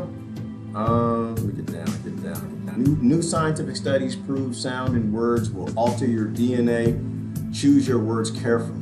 Ooh, Susan, I need a link. Girl, send me that link. Send me the link. See, this is why I do this. This is This is how we learn. Like, that's deep. That's deep. Ooh, that's deep. That's deep. Go and tell me that the music people listen to and they play in their kids' ears all the time is altering their DNA. It makes sense. It makes sense. If it alters the sections of the brain in the MRI studies that are functioning, whether it's aggression and empathy and anger and all of those emotions, then yeah, sure, it could alter DNA too. It makes perfectly good sense. I just had a thought. It's like another example of music and emotions and mind control. Yeah, I don't drive a car and listen to AC/DC. I just don't do that. I can't do that. I do not drive a car and listen to Iron Maiden. I just don't do that. It's just that music is predisposed to car accidents. I don't drive a car and listen to Ice Cube. It's just a bad idea. Just not. It's police all out on the streets. Don't do that. I'm talking about getting like certain feelings and emotion and dopamine hits from the music. Great studies that talk about it. Amazing stuff. You know, and so if we're controlling each other through just songs and rock and roll and rap and music and orchestra and whatever, we're controlling each other, then could another creature that actually invented the technology or have been studying that technology for millions of years control the human race with that, with sound? Like, what is Om? What is that? Om. Why you got people all over this planet in caves and mountains everywhere? Om. What, did they all get together and have an Om convention? No. It's because it actually has an effect, and that's why they keep doing it when they meditate. Om. That's not a Teddy Riley. It means that sound actually has an effect. You know, there are people, and I'm not saying again, because then you get into the whole, well, you're a hippie and you think the sound heals people. No, I know sound heals people. Now, am I saying that hippie that's next door to you that shows up and plays a YouTube video with the sound will heal you? No, you're stupid if you think that's... Now, I think if you want it to happen, it probably would happen. If you think and believe, yeah, it probably might happen. But am I saying, stop taking your medication that keeps you alive? No, don't be stupid. But what I'm saying is we know a hell of a lot less than what we ever think we know. And corporations know even less. They're just there to make money.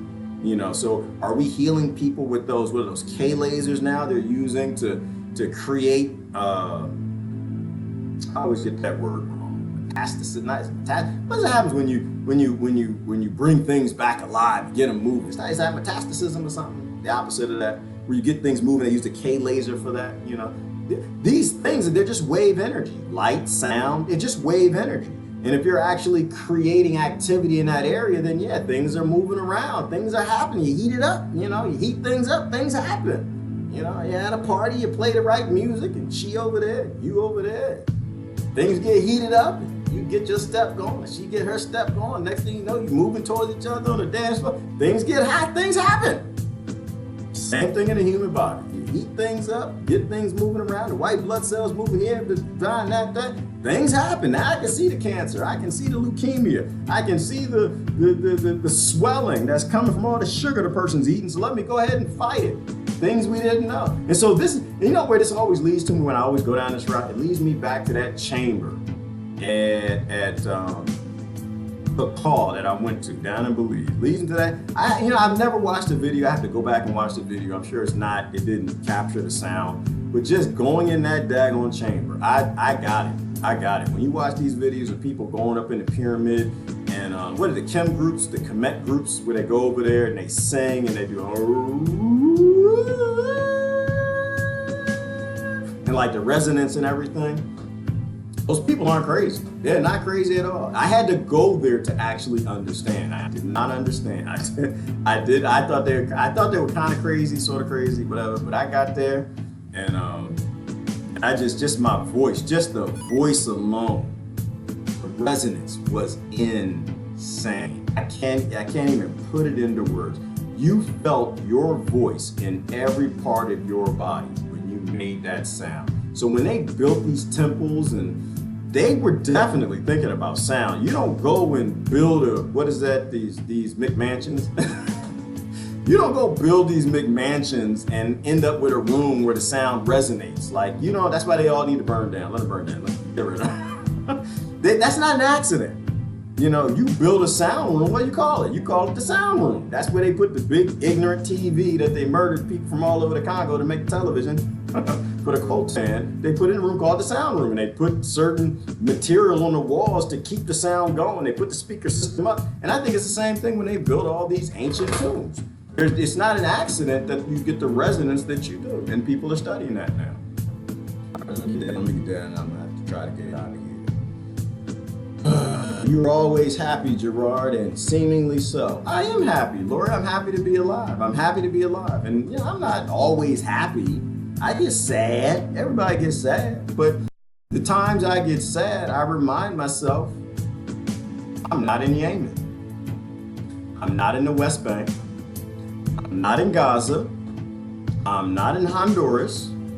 I'm not in the Appalachian Mountains being starved while people run around yelling, screaming white privilege. I'm not some poor white child that's had the same damn shoes for 10 years who can't go on field trips, ain't got no food. You listen to people all right, I get upset when I hear that nonsense.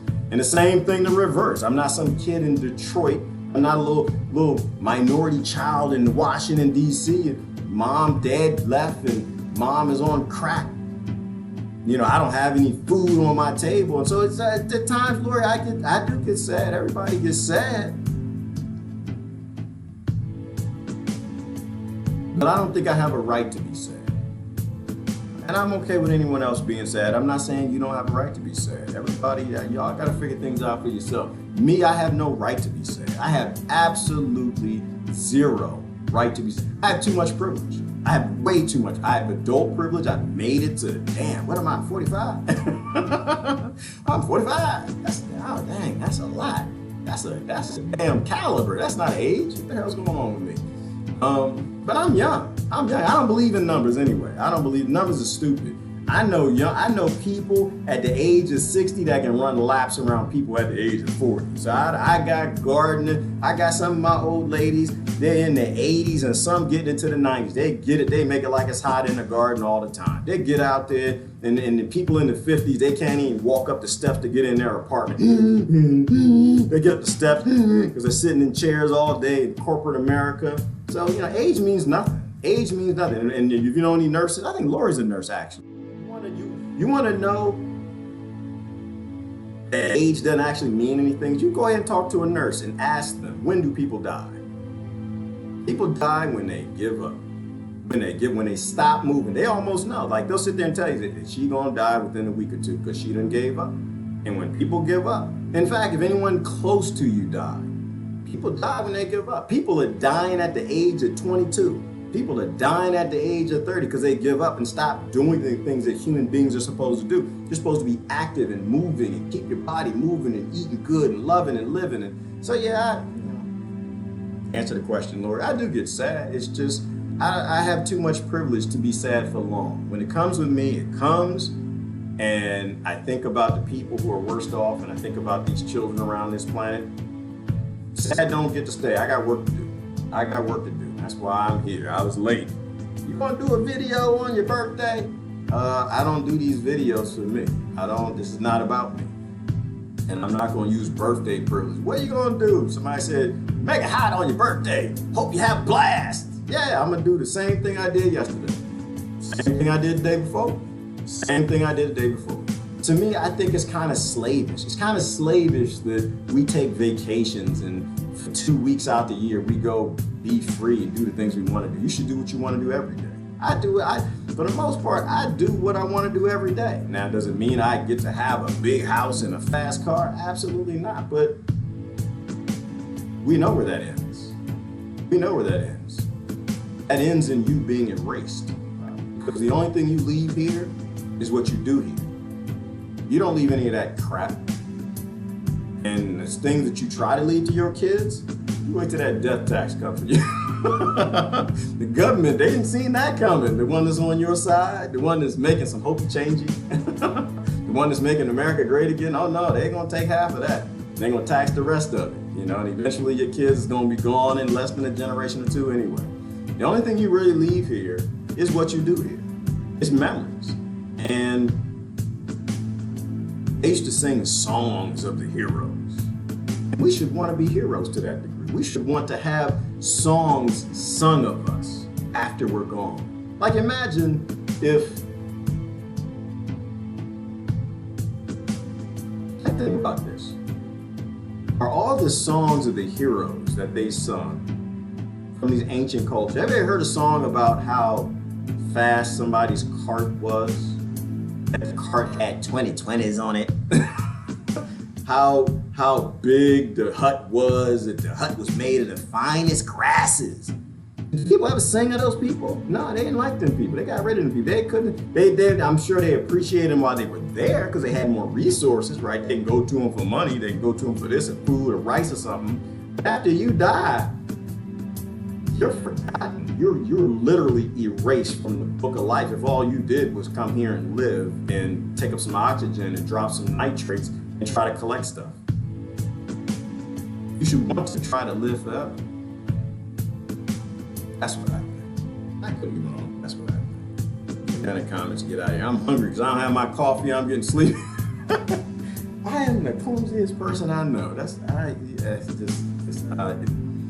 I laugh at myself all day long. Oh yeah, Black Sabbath, that was another one. Rage Against the Machine, that's another one, Dee. And I cannot drive a motor vehicle. I cannot drive a motor vehicle when certain songs come on. Because that's a car accident, or that's a speeding ticket, or that's Dee, I gotta be in the right frame of mind. Police pulled me over, I need to be in the right frame of mind. I need to tell the police exactly what they need to know. They pulled me over. I don't need to be fighting the machine and the police. No, the police are not the machine. They're just like a little cog in the wheel. That's all they are. They're a little cog in the wheel. No, I don't want to be in that fight to fight, no public enemy. I don't want to be in no fight to power mindset. When they pull over, I want to use my technology, my intellect to make sure I get out of that situation alive. You know, but yeah, they were a great group. I listen to them. I do listen to them a lot. Cranberries, nope. Can't listen to Cranberries. That's another one. Can't listen to the Cranberries. Zombie, no, I can't listen to Zombie. Can't do that one. Threw away all my angry and dark music. I felt better since over 2 years now. Yeah, Daniel, and there's something about that. It's real talk, real talk. Most of my CDs from college floating in the basement. They just, anytime my basement floods, all my CDs, they just doing this, they percolating around. That's what they're doing, but they're not controlling me anymore. They're not, I don't say brainwashing, that's probably the wrong. They aren't suggesting behavior to me anymore. You know, I listen to a lot of things that, like Lori said, that don't make me feel sad, don't make me feel angry. You know, fight the power, rage against the machine, but also be sustainable and operate from within the machine. And when you get angry, you get emotional, you're a mess. You know, and so I don't want to be too emotional. I like happy music, things that make you feel good. Sound is a thing. Existence is the time expressed by light. I think so. I am a Unitera Jah. So Unitera.com is official intelligence god. Okay, that's interesting. Existence is the time expressed by light. Yeah. So it's an interesting thing, brother. I was looking at, who was it, Michio? I think it might have been Michio Kaku. They were talking about the black hole, and they were kind of explaining that physics is only physics in our universe, and they're saying in the beginning time didn't exist. And they're saying that in certain universes, time doesn't exist. And time, magnetism, gravity, they all work together. And that as different universes go in different directions after that Big Bang, God turned on his laptop, whatever people want to call it, that physics is actually different in different universes. It's what it made me think of. Funny how when most people enter structures, there's an overwhelming feeling to make sounds and listen. Ooh, to its vibration, to our physical presence there. Like honking in tunnels. That's interesting, Carolyn. Yeah, there's something about that vibration that we feel back. You go in those ancient temples, you kind of feel a little something, you want to make sound. There is something that's interesting, and it could be cellular memory, could be us remembering something from the past, could be a whole bunch of things. There's a YouTube of the oldest song in the world. Ooh, they played it from a clay tablet they found in Syria. Interesting stuff. No joke-ish. I gotta hear that. I'm gonna have to take a look at that. Reanimation, Jim. Jim, I get in trouble now. Reanimation. Ooh, is reanimation a thing? Can you do a Lazarus? Can you raise people from the dead? I don't know. Think about that. So if we are wave energy, we talked about all the NDE stuff, and that post is actually still going. People are still posting all their experiences. If we are wave energy, and this is a spiritual thing, whatever it is, it leaves. Can you play a sound or do something to make that come back, right? Magnetism and gravity. If we're here, gosh, now you sent me some crazy places. If we're here and gravity's only gravity because we believe gravity is gravity and we form that reality, can you play a sound that calls a spirit back into a body? That's deep. I would think that you can, right? If a spirit is just energy and everything's energy, can you use something that has some sort of gravitational pull or magnetism to pull a wave back into the body? That's deep. Maybe. I don't know. Ancients seem to think so. I think about that, Jim, and I think about, well, then there was also that they used to think people were dead and they came back to life. Did y'all ever hear about that? How in Europe they put the bells in the cemeteries, and that's why they got bells in all the cemeteries, because it actually was attached to a string that went down in the coffin. Because they were burying people alive. They thought they were dead. They were, if you died of a condition and your pulse was so slow, they thought you were dead, and then you rang the bell so somebody hear you. Oh, that's a nightmare. You don't want that one. You don't want Jimmy. Oh, that would suck. What if you woke up and all of a sudden, oh damn, come on. You wake up in a cemetery, like, you got to be kidding me. Because how'd they find that out? They found that out because they were digging people up and they were finding scratches in the coffins. And they realized, it wasn't necessarily reanimation, but they were actually burying people alive they thought were dead. They weren't really dead. Woo! Yeah, you wake up. I woke up in a car. I used to be so mad. I didn't know what I'd do. I wake up in the damn car. I probably die. You know what? I ain't ringing that bell. That's too much hope. All right, it's not funny. That's really, but it actually is a good example how far we've come forward. We've definitely made a lot of progress. Not enough progress in certain areas, but we've definitely made a lot of progress. Get down in comments. I gotta get out of here. I gotta eat and get coffee because I spilled it all over the floor. Age is just a number. Yes, it is, Lori. Let me see. Everybody is poor, so sick. Water is dirty. I will survive. It is, Jackson. Welcome to America. Don't drink the water and do not believe the American dream, because you'd have to be asleep to believe that dream. That dream was a lie. It was a lie and a scam by the elite, and they play people on it all day long. Just all this God bless America, and that's nonsense. God ain't blessing America till you stop acting like demons. That's when God might do something for America. Until then, we're Babylon. We're just waiting to be destroyed by something. You know what? I always wrestled with this idea of Satan. I wrestled with this idea of demons. Till I look at the American government. I don't question. I do not question. I don't know nothing about no hell, but are demons real? Demons are real. Demons are real. I don't question it at all. Is there some sort of evil force that controls human beings and make them do ungodly things that no creature with any level of sentience or love can do? Just look at the American government. Just look at them. Like, here's a good question. Let me ask y'all this. I know I got a lot of folks that are atheists. Just kind of play along with this for me. Just for a minute, pretend that, you know, you believed in Christ, Muhammad, or whatever. And this is more from an American, British, Canada, UK perspective. So many people in those countries claim that they have spirit and they have love and they believe in some sort of religion or God or something. What would that God do if it just came back right now? What would happen if that God wasn't paying attention? That God that told them to love each other and take care of each other and treat each other like their family, and that you would be entertaining, treat everybody good, because at times you entertain angels who just look like people, that if you sin against another, you're actually sinning against Christ, so that everything that you do to every child that you're starving and yamming to their bellies blow up and they die in horrible pain, that you actually did that to Christ outside of the fact that it's a baby. What do you think that God would do if it just came back? What would that God say? Would God come back to America and say, goodness gracious, you guys, you listen. Would that God come back? Like, let's pretend that all of these, my conservative friends, are correct.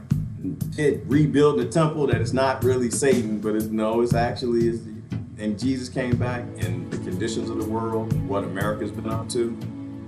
You think that Jesus would look at the money and say, oh, in God you trust. Oh, you're the good side. You're the people I need to talk to. You're the people I'm going to come down and bless.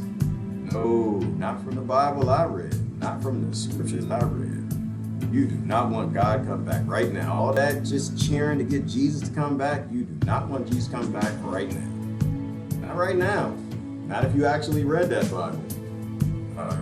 Christ comes back right now, I don't think it's going to be happy times for anybody in the West. I don't think anything happy is going to happen to anybody anywhere in the West. We are Babylon. We are the Antichrist. We are the killers. We're the murderers. We're the ones who ignore every single commandment. If one of our male, female leaders tell us to. I don't want Christ coming back now. All right, let me get going. But the good thing about that, and if you're like listening to me, you're like, that's not what my pastor says. Oh, okay, well listen. Here's the good thing. The good thing is God is within you, and the good thing is you can change any day you want. You haven't done anything worse than what Saul did. You haven't done anything worse than Saul became Paul. You didn't throw Christians and children in rings with dogs to be murdered in the Colosseum. You didn't do that. So you can change any day you want to. That's up to you. If that message resonates with you, that you want to love more than you hate, then you might want to think about going a slightly different way. You might want to not spend too much time around negative, resonating, preacher, human-ish things, even if they stand on a pulpit, even if they're in Washington. Washington is run by devils, and it's been ever since I've been born. All right, let me see. I can't drive 55, Marie. You need to drive 55. That's what you say. Drive 55, stay alive. So I don't listen barely any young music. I listen to mostly lectures. I'm driving. I listen to lectures, YouTube, but not TED Talk. I'm done with TED Talk. I'm done. I'll never listen to TED Talk ever again. I'm done. Y'all believe in copyrights? I don't. I believe in save the human race. I'm sorry. Finished with y'all. Let me see. I don't dive anymore. Oh, you used to go deep sea diving, Diane? I always wanted to go dive. I never did that. It's one of my bucket list things to do. And that's just crazy. Like, why do we have bucket lists? That's just stupid. That's stupid. That means we're slaves. If you got a bucket, you shouldn't be a bucket list. Like, you want to do something, go do it. And if you're not doing it, we got all these good hints that we're not living free, authentic lives. All right, Cranberries, Rage. We can tell who was in their teens in the 90s, the 40s club. Drive out the demons. Yes, Lord, drive the demons out of other people if you can, and certainly drive them out of your life. Good morning, Brother Kevin. Let me see. Love and Light. Most music has been tuned to 440 hertz since 1929. That's what I'm talking about, Benjamin. That's what I'm talking about. Brother, send me a link. Put a link on the feed. That's what I'm talking about, because a lot of people talk about that and it just kind of got washed over, but that they changed the frequency of the music to screw people up. That's what I'm talking about. That, because I see stuff on that and I never really dug into it. I want to know about that. That's what I want to know. Gerard, you've been such a naturally effervescent demeanor. It's refreshing, appealing to see, even in discussing more difficult things. I think that's what we have to do, Amy. We have to be able to, if we can't talk about the hard stuff, then like that's where we got to start. Got to start with the hard stuff. And I don't know that I do anything different. I just don't think I'm right. Amy, I grew up with me. I know that if you put on a cape and jump off the roof, you're probably not gonna fly. You're probably gonna hit the bush. I grew up with me, so you don't have to worry about me and hubris and me fighting with you, right? People still want to fight with me. Let's get together and argue. No, I got snakes to play with in the garden. Let me see. Hope your birthday for everyone. Friday is giving you a lot of grateful. Yes, it is Friday. Thank you, Deborah. Happy Friday. People just came to the door inviting me to Jesus something. I told them I'm an atheist. Stop forcing your religion on other people. Yeah, Ivana, I have to agree with you. I'm not a door knocking for. I don't think y'all should knock on people's doors anymore. I think y'all should turn that. Y'all should stop. I think y'all should stop. I grew up, Ivana. My father used to chase them people up the street. Well, they knocked on the door once and they blacklisted us. My father was not playing. He was a Bible carrying, Bible thumping Southern Baptist. Boy, you came to his door, knocked on his door, look out the window. Well, the door. Hit the door. That's not the door. That's not the window. Look out the door, crack, look. Oh Lord, oh Lord, oh Lord. Hey, tell my brothers, y'all go get the camera. It's the Jehovah's Witness. Go get the camera. Somebody tell Dad the Jehovah's Witness at the door. Say, Dad, Jehovah's Witness, they're at the door. My father, what he's doing, he stopped. The chainsaw was gunning. The Jehovah what? He stopped. He's cutting the grass. What he's doing, working on pipes, hammering or something. You tell him the Jehovah's Witness at the door? Oh my goodness, that man grabbed his Bible. He brought right to the door. Boy, going to save somebody. Boy, I remember one time, they were going back and forth with so many scriptures. They were trying to get away. They were walking up the street. There was a hill in front of the house. My father went down the hill, up the hill. He wasn't leaving alone. He was just with the Bible right with him. Because in this verse and that, boom, pop. And so, I don't know. I laugh. They're like pleasant memories. I laugh at stuff like that. But I think we're supposed to move forward, right? And I think a lot of people have that, rearing. But what we're supposed to do is update what our parents taught us for today. Look at the modern world, look at our modern problems, look at modern science, and relate that to what you were taught as a faith growing up. And I think that's how we evolve and move forward. If they lock you into a set, locked in few scriptures, then they lock in your spiritual evolution, if you will, right? And even the scriptures tell you not to. Even the scriptures tell you to study to show thyself approved. And it didn't say just study the scriptures that a murderous King James told you to read. It told you study everything. Study to show thyself approved. God gave you a brain, or some of y'all think microbiology and fungi gave you a brain. I'm fine with that too. But you have a brain for a reason. Use it. Use it.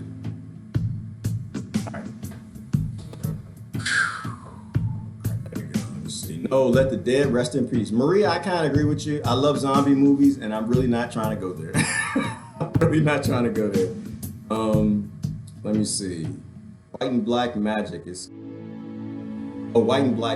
called, okay? And I think that's a thing. Everybody talked about that on every continent. There were spiritual creatures, there were wizards and demons and sorcerers, and that was all in the scriptures too.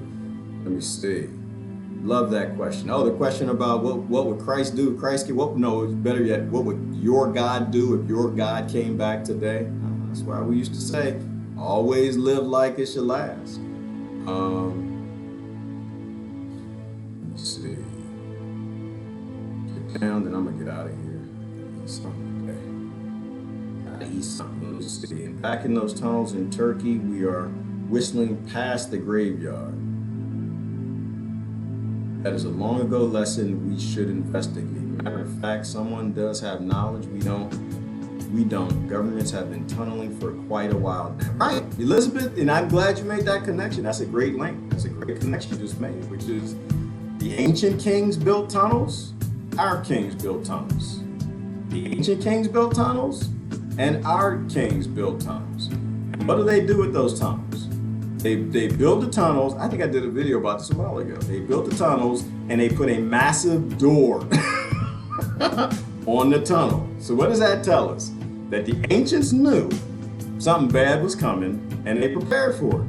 And they put a massive door. And I don't think that massive door was just for whatever was coming. That massive door may have nothing to do with what was coming. That massive door might just have to do with the fact that they didn't want you down there. That's why I always ask everybody the question. All these political people, my Democrat, Republicans friends, I want everybody to show me your bunker key. Everybody, because your government knows something bad is coming. They spend billions of dollars trying to get off the planet and bury themselves underneath it with swimming pools and gold watches and diamonds and military and guns and food and everything else. And they didn't invite you. In my mind works, that tells me that's not somebody I should be voting for. Like, even if you're not trying to live in those times, like, don't you have kids? Don't you have grandkids and nieces and nephews? Maybe, just maybe, if the people you're voting for don't have a niece continuity project, if they don't have a child continuity project, they don't have a your kid continuity, all they have is a government continuity project to keep the government running. And we're all willing to die to let the government live because we need this government thing. To me, that's like a slave mine. That's a slave mine, Elizabeth. People who they look at the two most important factors. The government always knows something's coming. They know something is coming and they're preparing for it, and you're not invited to that party. Think about it. Think about it. Chris Hedges said it the other day, Elizabeth, what'd he say? He said, they've known that these economic systems were gonna collapse for a long time. They know it's coming. Ain't doing nothing about it. But them, they're doing something. For you, ain't not so much. Let me get the last couple I got here.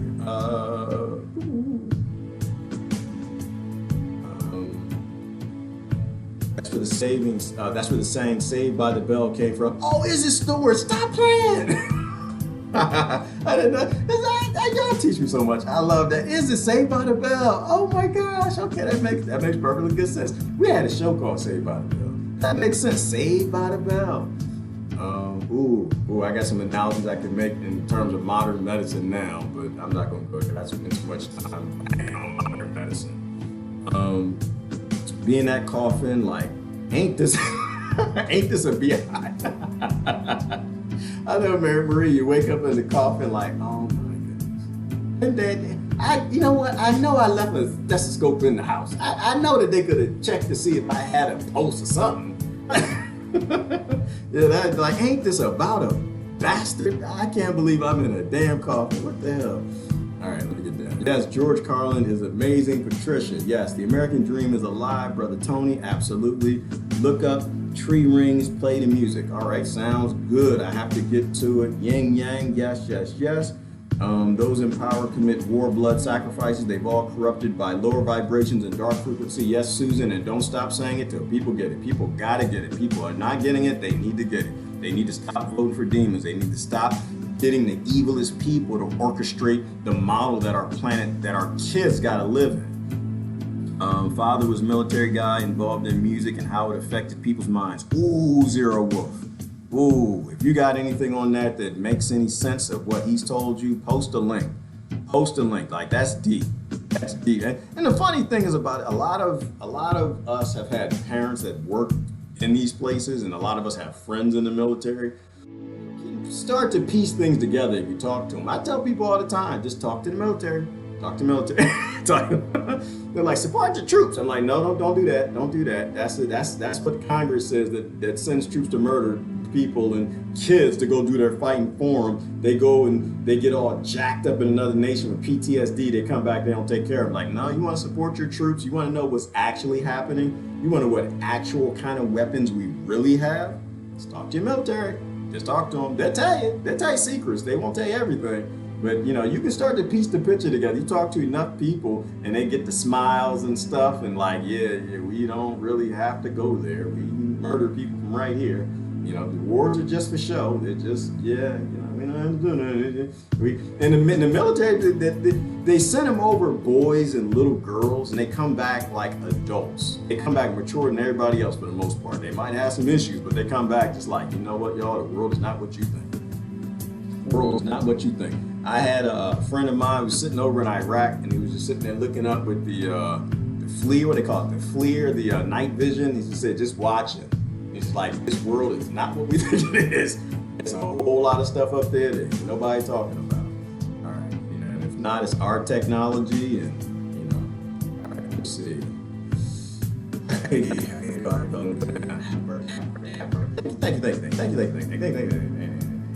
Yes, you could. You should not have a. We talked with the bucket list.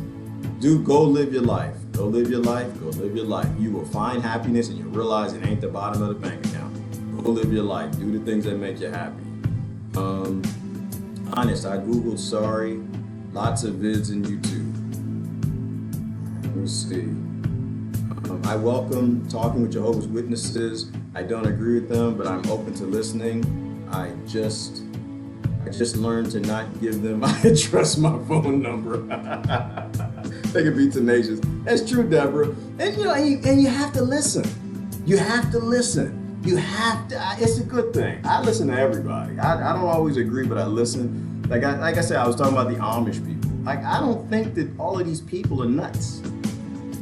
I don't think that, you know, the Jehovah's Witnesses are nuts. I think people do nutty things, but there's something always behind it. It's like some voice, creature, sound, something tells them, you know, don't use technology, right? And they're like, okay, we're not going to use technology because the voice said don't do it. And, okay, and people in the crowd, well, all right, we got a name. What's our name? Amish. Okay, we'll be Amish. All right, we're the Amish people. We're not going to use technology because the voice told us not to. And it actually could be a very smart thing, right? It could be something that understood that if everybody becomes these ignorant little dependent human being adult things that don't know where water is and how to grow plants and run a plow or like feed the community, if everybody gets a car and moves to the city and just gives up on like knowing how to survive on a planet without electricity while all governments are working on EMPs and weather weapons, like it could have been a hint, you know. So I don't think all Jehovah, I think man messes up these messages, whatever they might be, and they create religions and traditions around them that keep people going with it. But I think there's a little bit of truth to everything. I think everybody's coming with a little bit of facts. Listen to everybody. I always direct them to Genesis 1:29. Brother Vegan, what's Genesis 1:29? Let's see. Go down. I don't really direct anybody to Genesis no more because Adam and Eve's story was a lie. I direct everybody to the CIA declassified document that gave the real story of Adam and Eve. That's where I direct everybody to. The story that makes a lot more sense. Let me see. That is the key. It's an evolving process for finding your spirit. And everybody's got to find their own spirit. Yang2020.com. I don't even know what that is. If that's not Yin Yang 2020, if that's not like there's good and evil 2020, let's stop just cheering evil with all the 2020s, then I'm on it. But for the most part, I would guess that is a guy that's running because he wants to control me and tell me what to do and make more laws to take away my freedom. I'm not really that interested in that. El Chapo builds tunnels. Yes, he does. El Chapo, did they ever get El Chapo? I think they did. Wasn't he just on trial or something like that, Jim? My second cousin is an archaeologist who does digs in Turkey. Maybe it's time to get in touch with her and pick her brain. You should, Ivana, and tell us what you find out, because Turkey is full of sites. Oh my gosh! I mean, Turkey is amazingly full of sites. Because Turkey, that's where Sumeria was, right in that area, or it was in Turkey. You know, so there's sites all over Turkey, and that's why that area probably is always in conflict. You know, and the archaeologists can't get to half of the sites because there's conflict zones all the way around. Like we haven't evolved past not destroying ancient history because the ancients always had something to tell us. There are elders, and we need to move forward and think about this stuff. I'd be curious of what she had to say. But also be careful too, because there's modern archaeologists, who want grant money and need grant money and can't say things outside of whatever organization that grant money comes from. And then you got the fringe archaeologists. I'd be curious about, Ivana, is ask your cousin what she thinks of someone like Graham Hancock. Ask her what she thinks of some of the, I guess you call them alts. They're not archaeologists. And the one he runs with a few people, like John Anthony Weston. Those are the ones who are having theories outside of archaeology. Like, I don't think they're trained in archaeology. I think, in fact, Graham Hancock, he is a journalist. And he says it all the time. I'm not a scientist. I'm not a scientist. I'm not an archaeologist. I'm not. All I'm saying is I can do 1 plus 2 equals 1. 1 plus 2 equals 3, right? I can do 1 plus 1 equals 2. I can do 2 plus 2 equals 4. And what you're saying and what the ancients said doesn't make sense, and he'll go find the geologist, like, was it Robert Schoch, the geologist, who said the Sphinx is actually at least 10,000 years old. And he just says, yeah, the Sphinx, there's no way the Egyptologists are right. There's no way the Sphinx is less than 10,000 years old. It's impossible. That's water that actually eroded the basin, so they can say whatever they want. Egyptology is not a science. It actually is probably more of a religion than anything else, but I'd be curious what she had to say about that. There's, like in archaeology, like doctors, like pharmacists, like dentists, like pretty much every industry, you've got those who are like beholden to the industry and its dogma and its rules and what can be true and what can't be true, but you need people, I think, who are outside of that too. That's why I think we need world conversations. I think we need to stop with the nation conversations, stop with the internal conversations. Like Del Bigtree was another one. They about to get rid of that brother. He's about to disappear off of Facebook and everywhere else. He does videos, they're disappearing now. Because he's saying very common sense things. He's not saying stop with the vaccines. He's saying test them. That's it. He's saying test them. He said you do testing for vaccines the same way you do for headache medicine. That's it. He's not saying, he's not trying to take them away from people. That's why I think they come up with these words like anti-vaxxer to just try to get people tribal and different. He's just saying he did a great discussion with a guy who's pro-vaccine. I posted it the other day. It probably got deleted because I think the first time they did it, they deleted off the YouTube. But he was just saying, no, how about we have a vaccine board? It was one of the most just amazingly wise things. He said, well, you got an NTSB for the airplanes, and guess what? Most of the airplanes stopped falling out the sky. You had an outside independent, someone outside of working for any of the corporations of the industry that was just testing everything.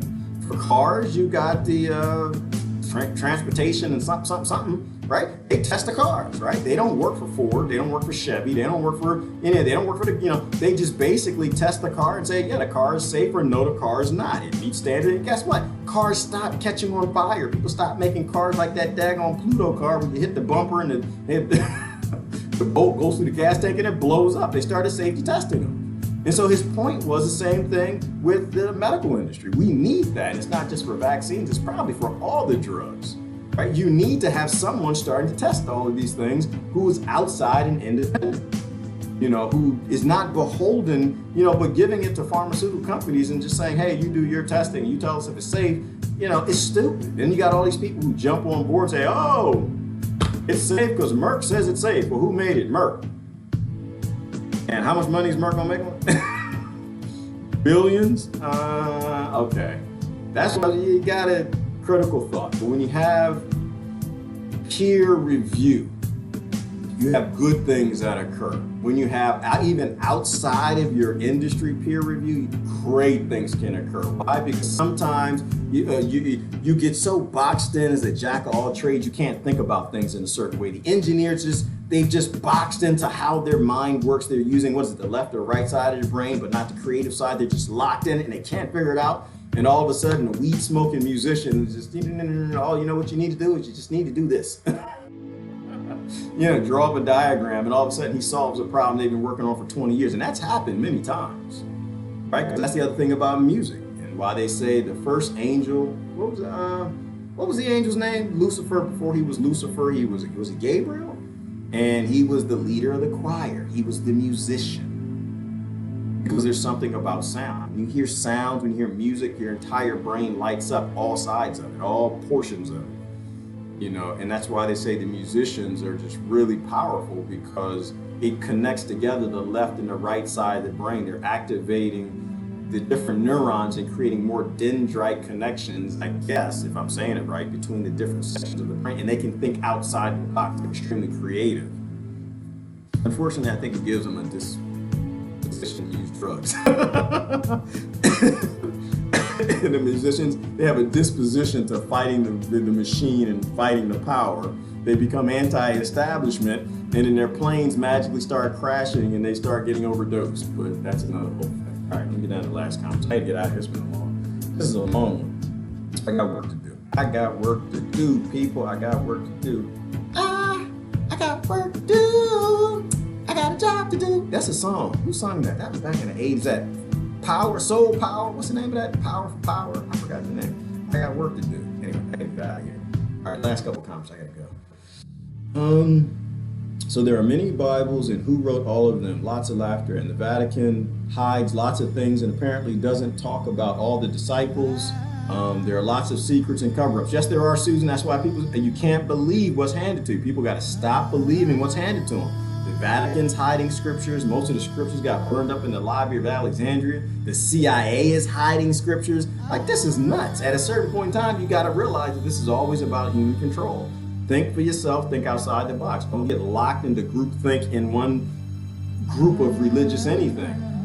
Become whatever this God thing wants you to be, and think freely. That's why you have a brain. Don't be a zombie. Don't we have too many clones? Yes, Turkey lies in the cradle of life. Yes, it does. We are sovereign beings. I believe Elizabeth. We are sovereign beings. Stop telling everybody what to do. It's not your business what everybody's doing. Not your business. Where that picture at? Let me find that picture.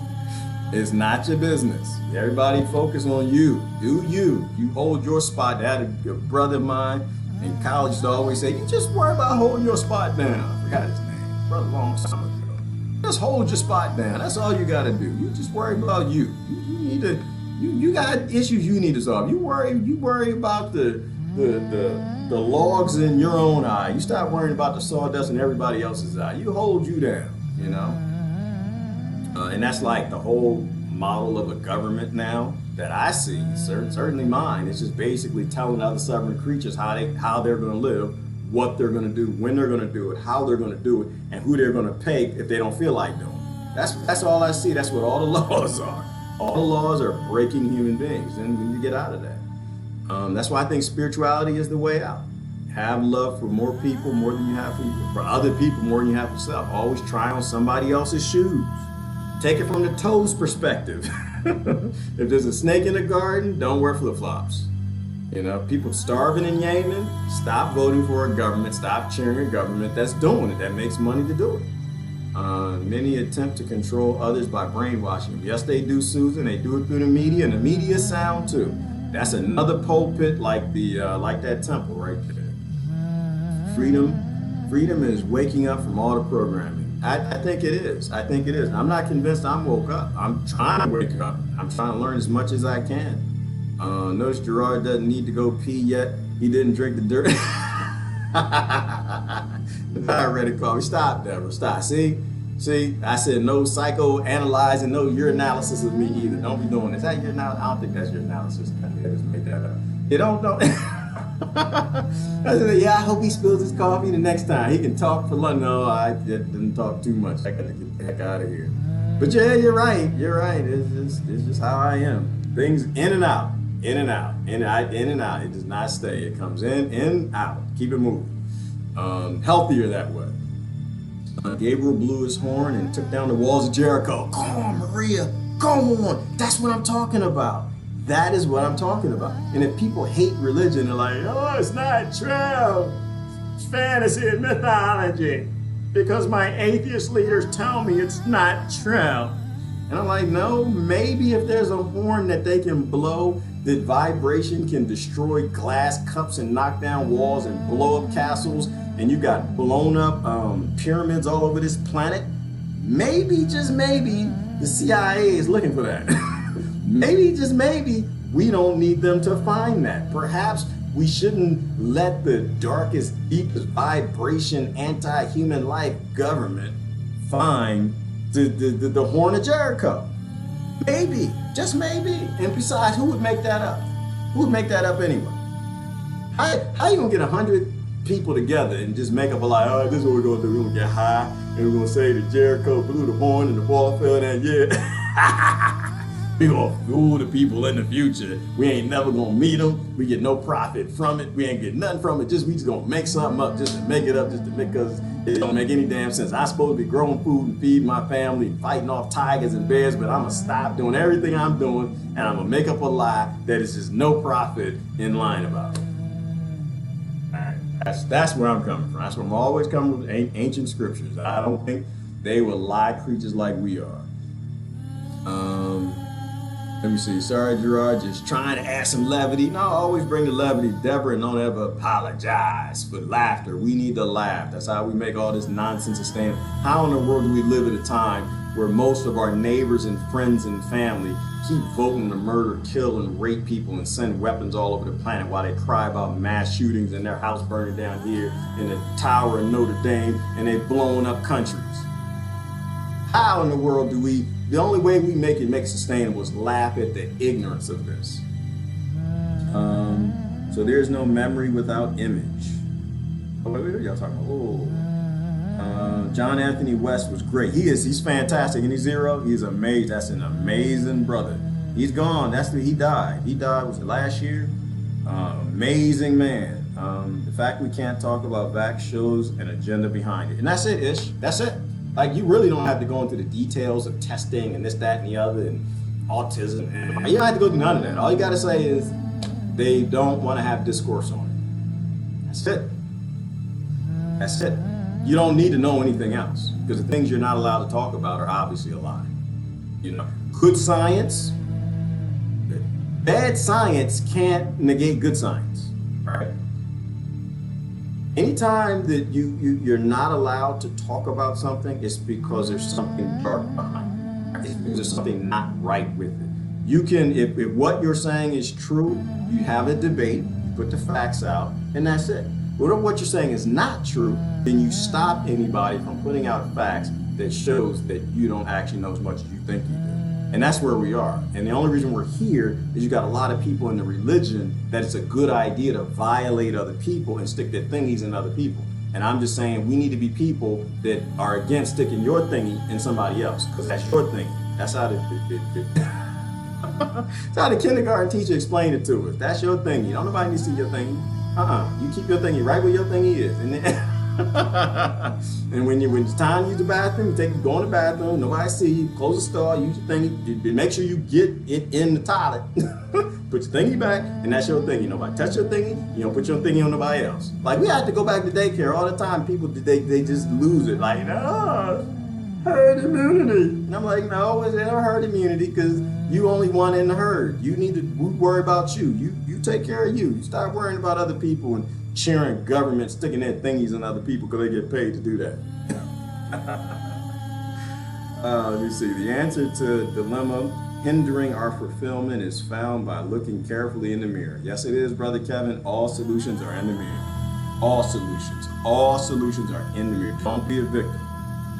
I mean, you might be a victim physically. Right? Something might be coming after you, but don't take on the victim mentality. That's what I'm saying. Get up and fight. No, that is not a Republican thing. People say, oh, you're talking Republican. No. No, baby. Get up every day and fight. Because in our country, there's no American dream. We fight poverty every day. And if you poor, they're going to kill you, they're going to throw you in a cage, or they're going to murder you. Those are your options. Get up and fight every day. Don't, sometimes you got to drop a tear or two, think about things coming after you, but don't embrace the victim. Be a physical victim, be a captive, but don't be a slave. Don't take in the victim mentality and line up with other victims. We victims, victims, victims. No, get out there and go fight. Get out there every day. Go put your boots on. Cry at night if you got to, but get up in the morning, put your boots on, and go out and try to make a better world. There's no memory without image. Do you, boo? Yes, sir, that's it. Do you, boo? Do you. Keep it real. That's another one. That's another.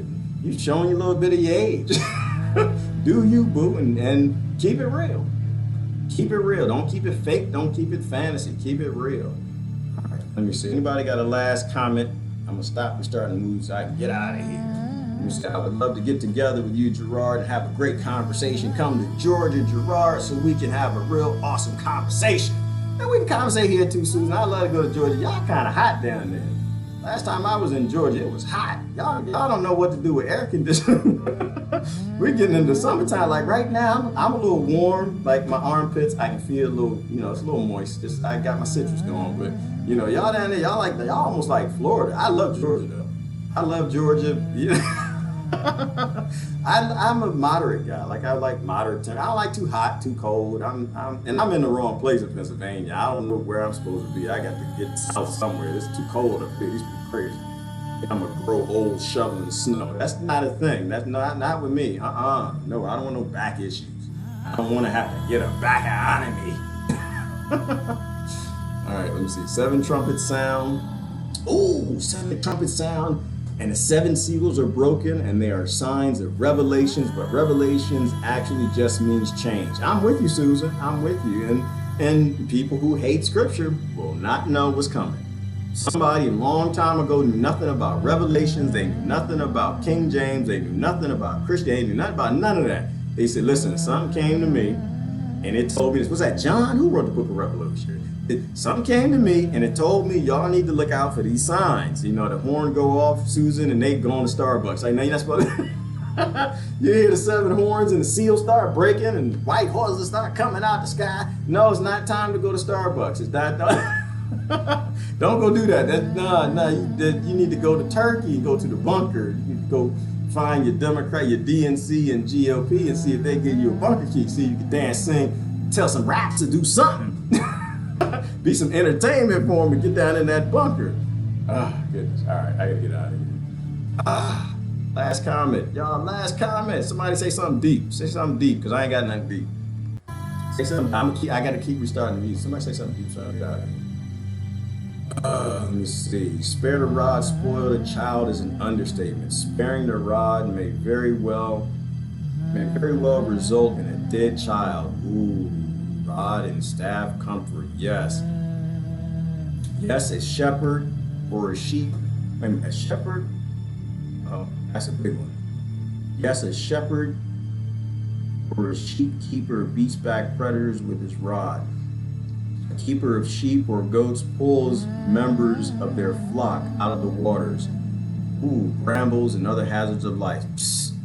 Rods and staffs were never designed to beat livestock. Ooh. No sane person desires to reduce the worth of what their livelihood depends on. The rod and the staff comfort goats and sheep. That's interesting. I never really thought about that. Pulls them out of the brambles. That makes perfectly good sense. And I'm gonna take that as a last statement. I think that we have to pull people along, encourage people. Encourage people, don't force them, don't beat them. More carrot than stick, if I'm allowed to say that. Don't beat the hell out of people. Don't beat them with your Bible, don't beat them with your political party, don't beat them with your ideas. Because usually when we look back, your political party, your ideas, they all suck. That's why you gotta beat people. If you have a good idea, people, they embrace it. Like what Brother Jim just said. Brother Jim said taxation is theft. Raise your hand if you disagree with that. Ain't nobody gonna raise their hand. Nobody's gonna raise their hand. Why? Because we all agree with it, because it's true. It's literal extortion. It's enslavement, and it's unconstitutional. It's taxation without representation. It's always has been. Everybody agrees with it. Jim, they ain't gotta pick up no stick and beat nobody with that. All you gotta do is say it and walk away, and everybody agrees. Not your government. The leader, not the people, but the leaders, the DNC and GOP, they don't agree with none of that. Oh no, taxation is not theft. We need it. Why? Because it pays their salaries. That's how they get that big ignorant house on the hill with the guards in the gate, and how they might get their bunker key is keep taxing your dumb butt so you go to work. Absolutely. Good ideas don't require a stick, just require a carrot. But that's why we're in all the wars we are, aren't we? Because it's easier to kill people and steal from them and force them to do something than it is to give them a good idea and solve a problem. It's literally intellectually negotiation lazy. I like that word, intellectually lazy. That's why wars exist, because you're either a demon or you're a coward or you're intellectually lazy. You're willing to go send some children to go kill other children to steal what they have. But you don't have the ability, you're not smart enough to tell them what a carrot is, to come up with good ideas. There's always good ideas for conflict and solutions. But we keep cheering these governments that are I can't say de-evolved, it's the wrong word, that aren't evolved enough, that aren't smart enough to solve problems using their mouth the way you do in your corporate job all day. How you solve problems and you interact with people you don't like, but you figure out how to work together to solve a project, dig a ditch, plant a tree, complete the project, do your spreadsheet, Excel, whatever, blah, blah, blah. You can work together with people you don't like for a little measly paycheck that keeps you working, paying your mortgage. For some reason, you keep voting for people not smart enough to do the same thing. They get paid hundreds of thousands of dollars more than you and millions in retirement, but they can't seem to figure out how to solve problems without going to murder people. Right? If you want to build a better world, maybe pick people that are just as smart as you or smarter, but don't pick a fool. And anybody who thinks a violent solution is a good idea is a fool. The only reason war exists is because we got a lot of demons amongst us, and we need to stop cheering our demons. All right, listen, I gotta go. It's Friday. Y'all have a wonderful, wonderful weekend. Find some people and just club on them. Find some old people, some centurions, get them talking and just take in all the positive things they got to say. Find somebody with a different religion or race or something. Start a conversation and learn something. We've all been ignorant for too long. We need to become an open source world. This is Gerard, gotta get going. This one was about the God frequency. If you got anything good on the God frequency, I'm curious. I want to know about it. There's a lot of videos out there. I don't want to see crap. I want to see stuff that you think that is very plausible. Y'all have a great day. Love y'all to death. Thanks for all the birthday wishes.